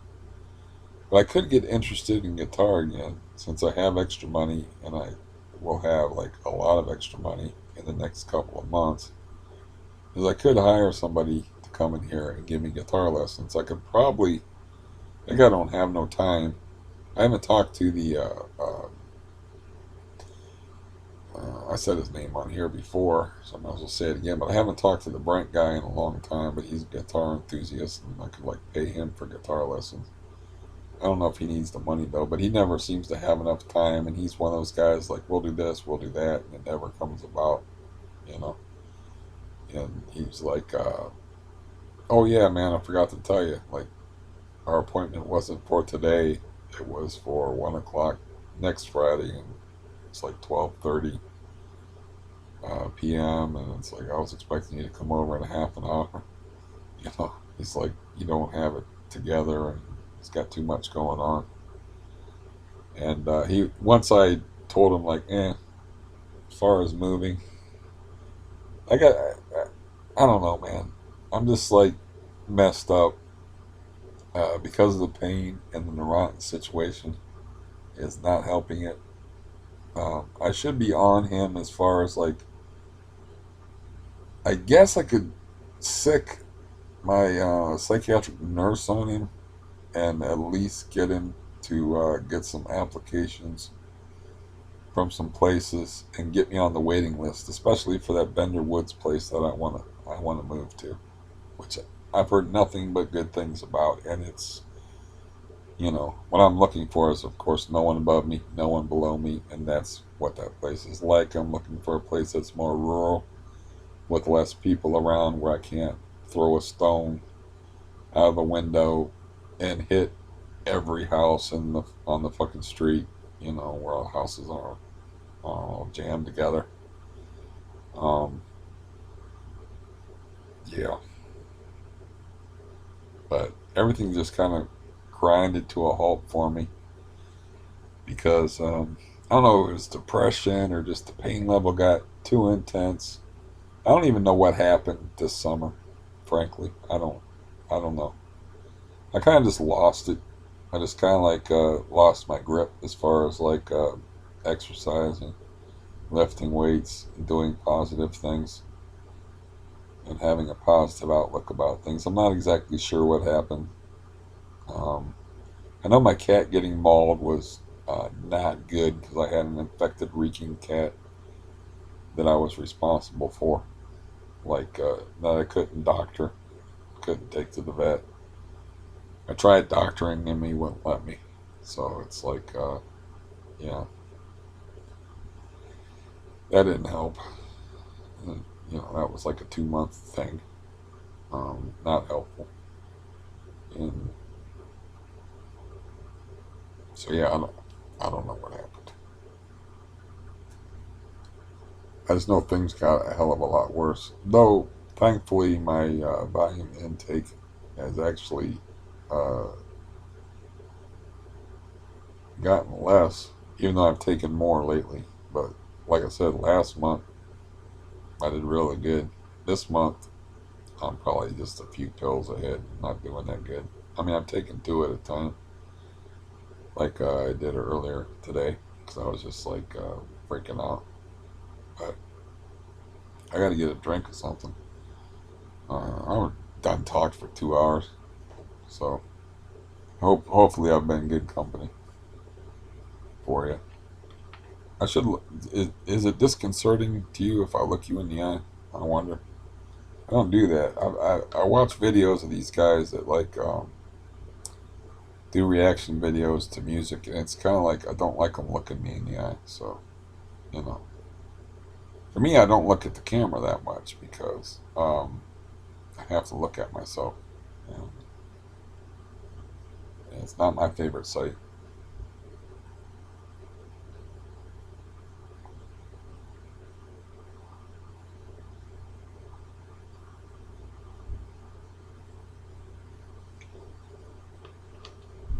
Yeah,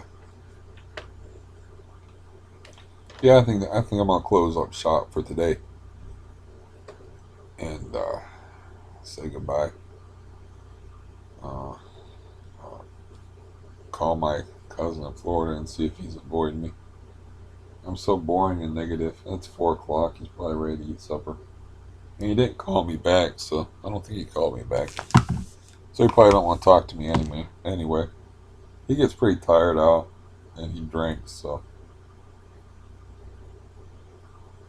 he's probably pretty well hammered by now. What I'm doing now is, okay, he didn't call back, so I'll just leave him alone. So talking to you will have to suffice having this conversation with myself as far as my verbal fix for today. All I'm doing is when I'm doing that is like it pops up ads and I gotta like X them out. It pops up ads and I X them out. I don't know why. Nothing's free. So it's a free phone, but it's not really a free phone. Um, so it's actually might be worth like getting that other phone without all the ads on it and just paying for $15 for 500 minutes as I go and still use the free minutes on that one.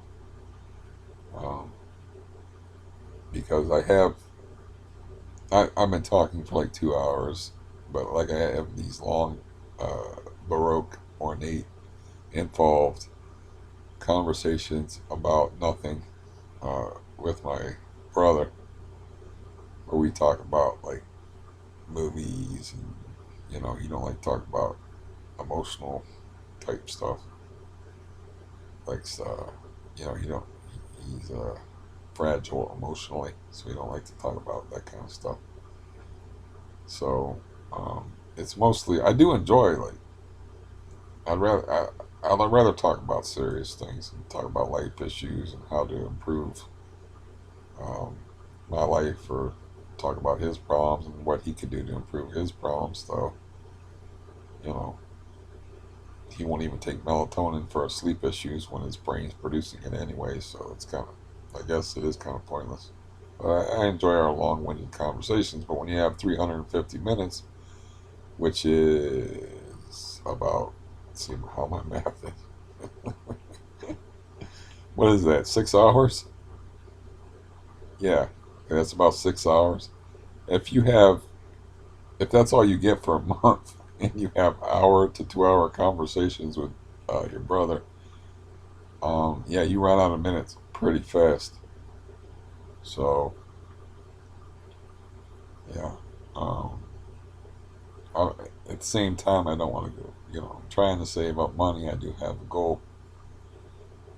Uh, Even though like I spent all my money on these cards, which I want to do pretty well on. I'm pretty, like I said, I'm pretty excited about it. It's like I'm like I don't know if I should pay $109 for these 12 cards, and then like a week later they're selling 14 cards for $320, like three times, three in a week, like about three times more than what I paid for it.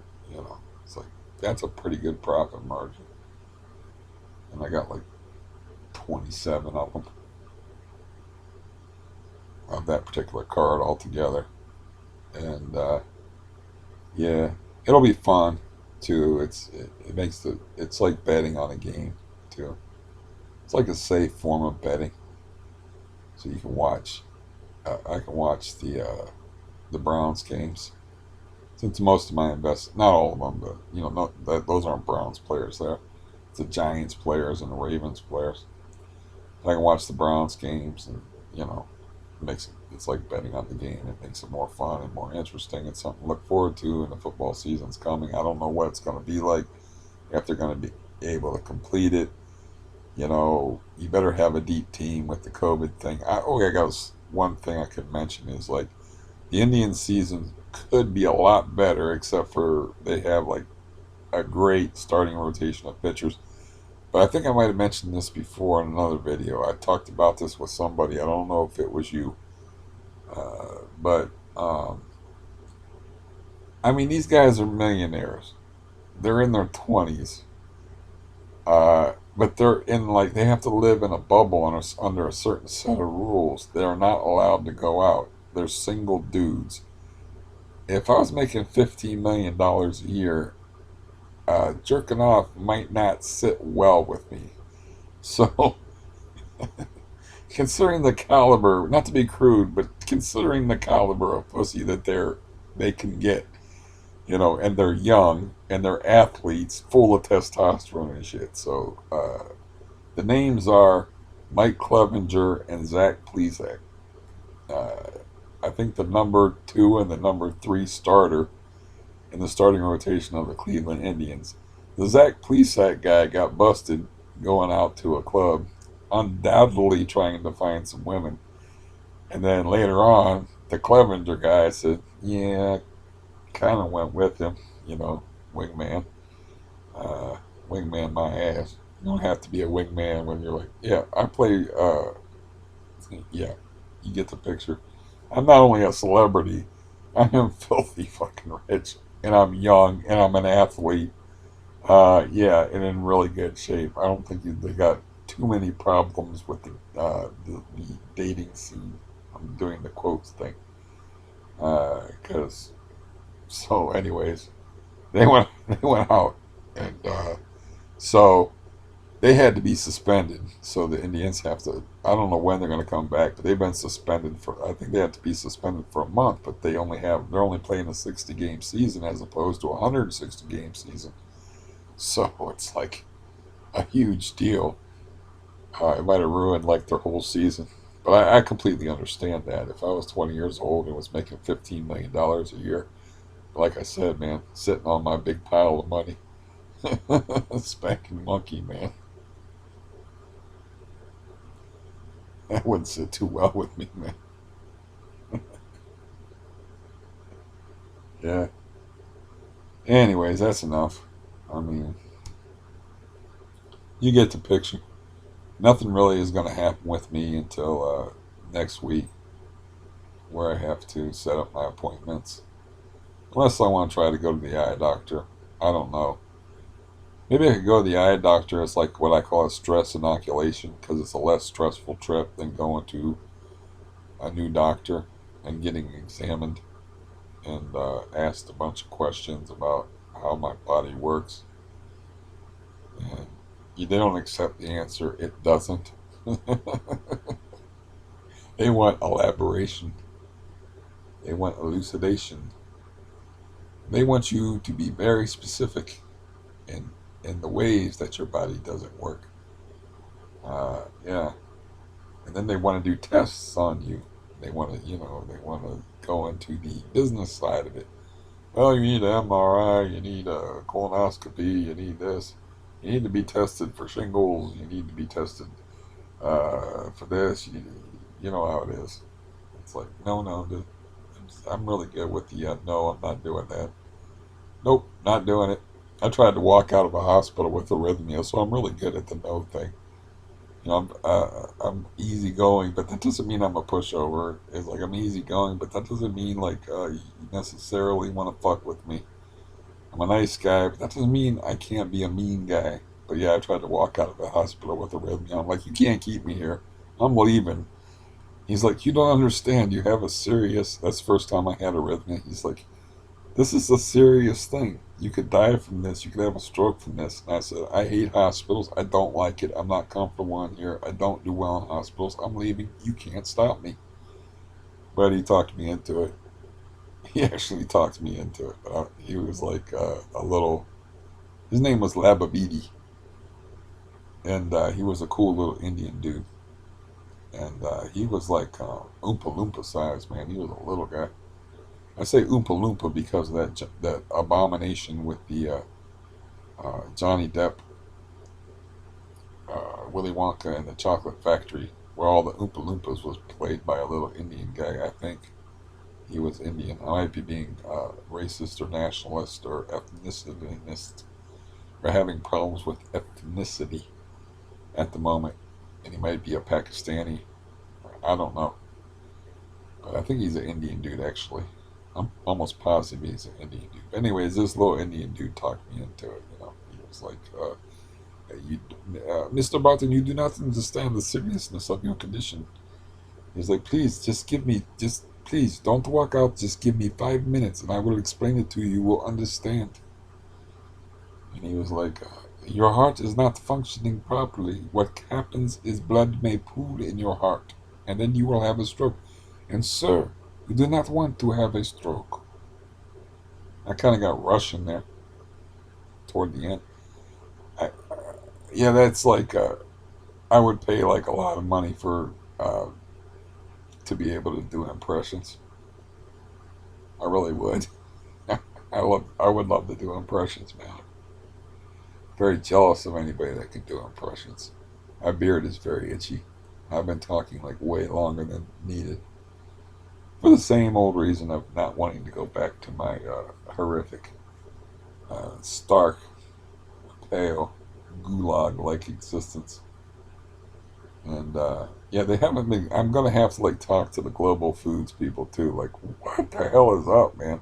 You're not giving me enough food because I didn't have enough food to get by, and it's like they seem to be giving me less and less food because I haven't been talking to them. And what happened to Burrito Day or Burrito Week, man? Burrito Week is an awesome week, man. I love burritos. But anyways, you can customize your diet, but I have to call them, and the food was just so exponentially better than Meals on Wheels. I was so happy with it that I didn't care. It's like, oh, I can actually eat this and not like hold my nose while I'm doing it. So, um, I didn't even think about like tailoring my menu or whatever. I don't know what the summertime menu is, but I can at least stop getting 2% milk, which I have absolutely no use for. It's not good in coffee.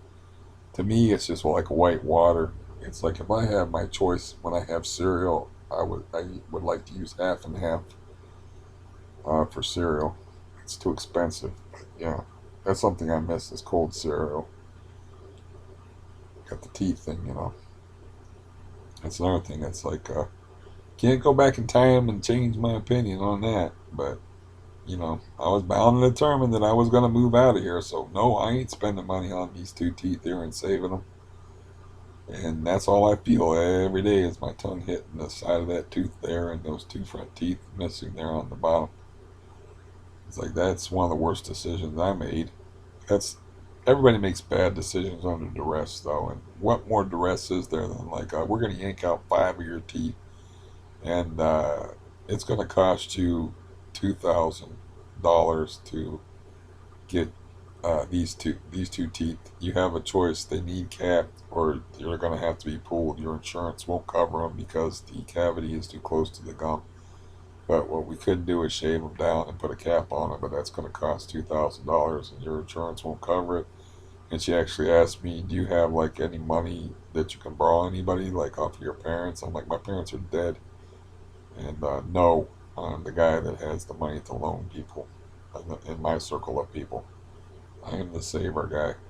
There's, yeah, there's nobody I can ask. And she's like, 'cause I don't want to pull out all your teeth. And I'm like, I don't want you to either. And I was thinking, uh, yeah, let me sleep on that. Why don't you pull these two and let me sleep on these other two is what I should have said. But I was just like, five teeth gone in one day. Horrible decision. It's like a pebble in your shoe. I'm hoping you can get used to having a pebble in your shoe, but that's like a pebble in my shoe. Is that feeling of my tongue hitting the side of that one tooth and not being held at bay by my uh, incisor and the tooth beside my incisor. My lower, oh, not a bicuspid. I don't know what these front teeth are called, or a lack of front teeth. And sometimes I have ghost pain and stuff you know, like when you get when you get your leg amputated, people say that they still feel like it's there and they still have pain and a ghost limb. It's like that sometimes. I'll be eating, I'll be like, oh shit, man, do I got a cavity or something? I'm like, nope, can't have a cavity if there is no tooth there. There's already a cavity there. There's already a blank space. But anyways, oh yeah, I'll keep talking just so I don't have to go back to being me. And oh yeah, I will. Believe me. hmm I will find something to talk about. I will be tedious. I will be boring. I will tell you perverted stories of my childhood. Uh, I yeah, whatever, just to keep from going back to my regular uh, daily abomination of a life. I mean, the only good thing I can say about my life is I do not mind being alone. I have uh, entertainment in the form of television shows and movies. Um, but I, yeah, I don't, I don't understand. Like, that's why I couldn't understand. Like, I can kind of understand it, but I'm not a working man. But I could never understand. Like when I moved in this neighborhood, and I thought me and my foster brother would go and do stuff. We'd go fishing. I mean, we'd go to bars. We'd do something. I mean, anything. You know, look for women. I don't know. He had a woman that had webbed toes. Looked like a hobbit. He wasn't picky apparently, but he was with her for like 7 years, and then she cheated on him with some other dude, and she married some other hobbit. I mean, I don't know. I know she had webbed toes. She was probably a good swimmer, though she had short legs like a hobbit. So I don't know. Not sure. Um, but yeah,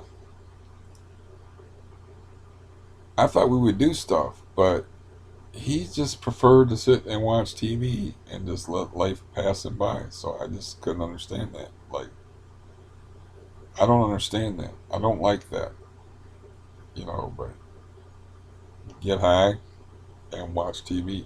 And now I'm kind of forced to be in that situation where it's a different kind of high. I'm not smoking dope, taking Neurontin and benzodiazepines for pain, and doing a lot of laying around, looking at eBay while I'm watching TV. The fuck kind of life is that? And that's why I couldn't understand. Like, why aren't we playing guitars together, man? Why aren't we like going out and doing stuff? That one time, like I said, there's no natural trout streams in Ohio except for the Mad River, and they used to throw trout in this place once every year. There was trout there, and you could sit in a chair outside. It was a beautiful day, and I said, like, why don't we go down? I really wanted to eat some trout. It's like, why don't we go down to and catch some trout? The trout are in the water. And since I moved to Maslin, the trout are in Canton. I used to just ride my bicycle down there, and I actually carried home 28 trout on a bicycle. It's a good trick. A fishing rod, fishing gear, and 28 trout on a bicycle with no baskets, no nothing, just with handlebars. Good trick. Especially when you get chased out of there by the police because you're poaching. You're only supposed to keep 4 trout. You're not supposed to fish there at all because those trout are for the kids. But he wouldn't. I'm like, all you're doing here is sitting in your house. We could just be sitting down outside having some fun, catching some trout. He's like, I don't want to drive. It's because he got too high to drive. It's like, I can understand like getting high having sex, if you have a girlfriend, getting high, and like doing something. Um, I don't know, getting high, even getting high and jerking off made more sense to me than like getting high and watching TV shows, or getting high and like talking about stupid shit, getting high and like playing video games. It's like I didn't understand what I was getting into when I moved in. I didn't understand who he was, I guess, you know. And not that I'm that much of a party or anything like that. It's just I like to do stuff. I like to learn things. I like to go places. I like to go fishing. I like to do things. I got that boat, like a long gone boat. Like, why aren't we taking this boat out? And it's like, are you just lazy, depressed, too tired? And it's like, are you afraid that, we'll have technical difficulties with the boat? I mean, what is the deal? Don't understand. So I give up on him. Yeah, I don't get it. I don't like, just don't like my life like it is right now. So do something with my knee. I don't care. Even if it, I use my dad's expression, do something, even if it's wrong, man. Just give me a shot. Give me a shot where I can. I'm not talking about a shot. Cortisone shots, they don't last. Give me a shot. Give me an opportunity to have a knee that I can live with, that I can walk on, that I can go outside, walk around the neighborhood, and that I can do my own housework. You know, I never thought I would have a hard on for housework. You know, take care of myself, get my own groceries. Fuck them aid workers and their lazy asses. Uh, that's what I'm hoping for. In the meantime, like I said, I could go to the eye doctor and do that first. It's going to be like super. I'm super stressed out. It's going to be really stressful to. I'll do it, of course. But to go to the doctor, I can go to the eye doctor like first. Well, I have to think about it. My appointment's September 8th to go to the doctor. I got this place. It's called something silly, like it has boutique in the title. Remember that? Something like the Optic Boutique or something like that. Something silly. Uh, but it's the it's where I got these glasses at. Um, it's the last place I went to, but I gotta have an eye. I can that My insurance will pay for the eye exam, and it'll pay for either glasses or contacts. It won't pay for both.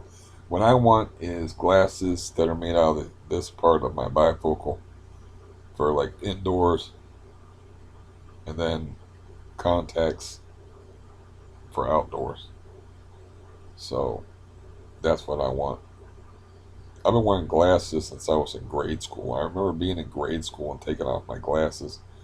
I don't know if you remember how the old timey desks were, where they had like a ledge on the bottom of it where you put your books. But I used to take my glasses off and put them on those books. And I don't have any pictures of myself when I was young. My brother's got all those, and I don't ever get over there. That's what I'll do. I'll make a pledge. I will call him tonight, and I'll ask him to send any picture of me as a kid, uh, with my long hair and my glasses, and my dad. I want that one picture of my dad where I'm helping him doing some forestry stuff. See if he's got that. He's got all the what little family pictures there are. I had, he's got them. Of course, I don't really. Most of my family memories, not all that. I have some fond family memories, but yeah. One of them, I put a frog on my head when I was 15, and which freaked my niece out. That I talk about from time to time. That was in Afghanistan, and she's like a little girl, and she's in the picture pointing at the frog, like on my head, like Well, it's a natural reaction for either a 3 year old or a 30-year old is like, why do you have a frog on your head? But she was like, you have a frog on your head. I remember her like saying, why do you have a frog on your head? she was, she wasn't even like, thought it was funny. She was just confused by it. There's a picture of me with a frog on my head. I mean, maybe he has that picture. I remember I was very depressed at the time. Not when at the time when I had the frog on my head, just that in that particular time of my life, it's almost like I knew like everything was gonna. I knew like it's some kind of like internal, intuitive sense that there was a tumor growing in me, and my whole life was going to be turned upside down. But I was like very depressed. Well, I was dealing with adolescence, and I was truant from school. I actually had that goddamn vice principal that my dad scared the hell out of come to my house um, because of truancy. Because that's the thing about Catholic schools as opposed to public schools. You can miss tons of school in a Catholic school and get away with it. You miss 6 or 7 days, you in a lot of trouble if you miss that many days in a quarter in a public school. You can miss a whole month. I've done it before in in a Catholic school because they're not under the same rules because they are separation of church and state thing, and they're you pay to go there, and it's a whole different type of deal. And yeah, okay, I think I'm done with rambling endlessly about being aqualung, spitting out pieces of my broken luck, and talking about frogs on my head and whatever else. But I do have to make a point because I always forget to ask him about them pictures, and he will put them in an envelope and mail them to me if I ask. Because we do have some family pictures. I remember actually the album that they were in. Uh, Picture of my older brother, like with a funny smile on his uh, face, holding a cat while he was sleeping on a couch that I ended up sleeping on for years. I didn't have a room, but he's fake sleeping with a goofy smile on his face, which I'm doing a poor imitation right now. I'm just grimacing. But the cat's name was Madam because she was a very haughty cat and very big cat. And yeah, I remember that picture of my older brother, who's wonder how he's doing. I don't have his number. He don't have a cell phone. So the way I was talking to him around in 2015 when my parents died, when I was trying to get him uh, money, insurance money, um, was calling his girlfriend's cell phone, and then he would use it. He didn't have his own cell phone and his own cell phone number because that would be too convenient and functional. But he had a good job at the time, and he wasn't drinking. So we went fishing, like I said, once, and he smokes pot and he smokes cigarettes. And I remember smoking cigarettes with him and fishing at Atwood Lake, and we had a pretty good time and everything. And but I don't know, it's just like relationships just kind of die out. They need like nourished and watered and taken care of, and if you spend too much time apart, and the only thing that you have that like holds you together is a painful past. That's why our brothers and sisters are all instruct. So many of us are estranged from each other is because there's nothing holding us together. It's like it's sort of like that with my older sister now. It's like too much time has gone by. It's like when too much time goes by, it's like what's there. Even like when I reconnected with my nephew, I didn't see him in person, but I like sent him a video letter in his email, and like wrote him emails and contacted with him and like reconnected with him, but there's really nothing there. It's over. Whatever. Too much time goes by. He's got his own life and got like, I don't know, 4 kids. So just the way life is.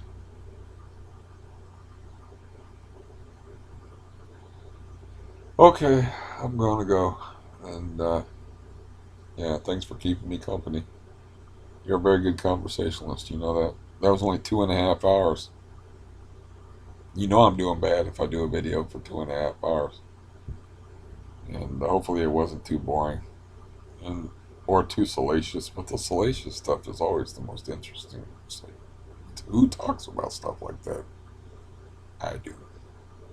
So fare thee well, and um, be good to one another. If you have anybody to be good to, be good to yourself.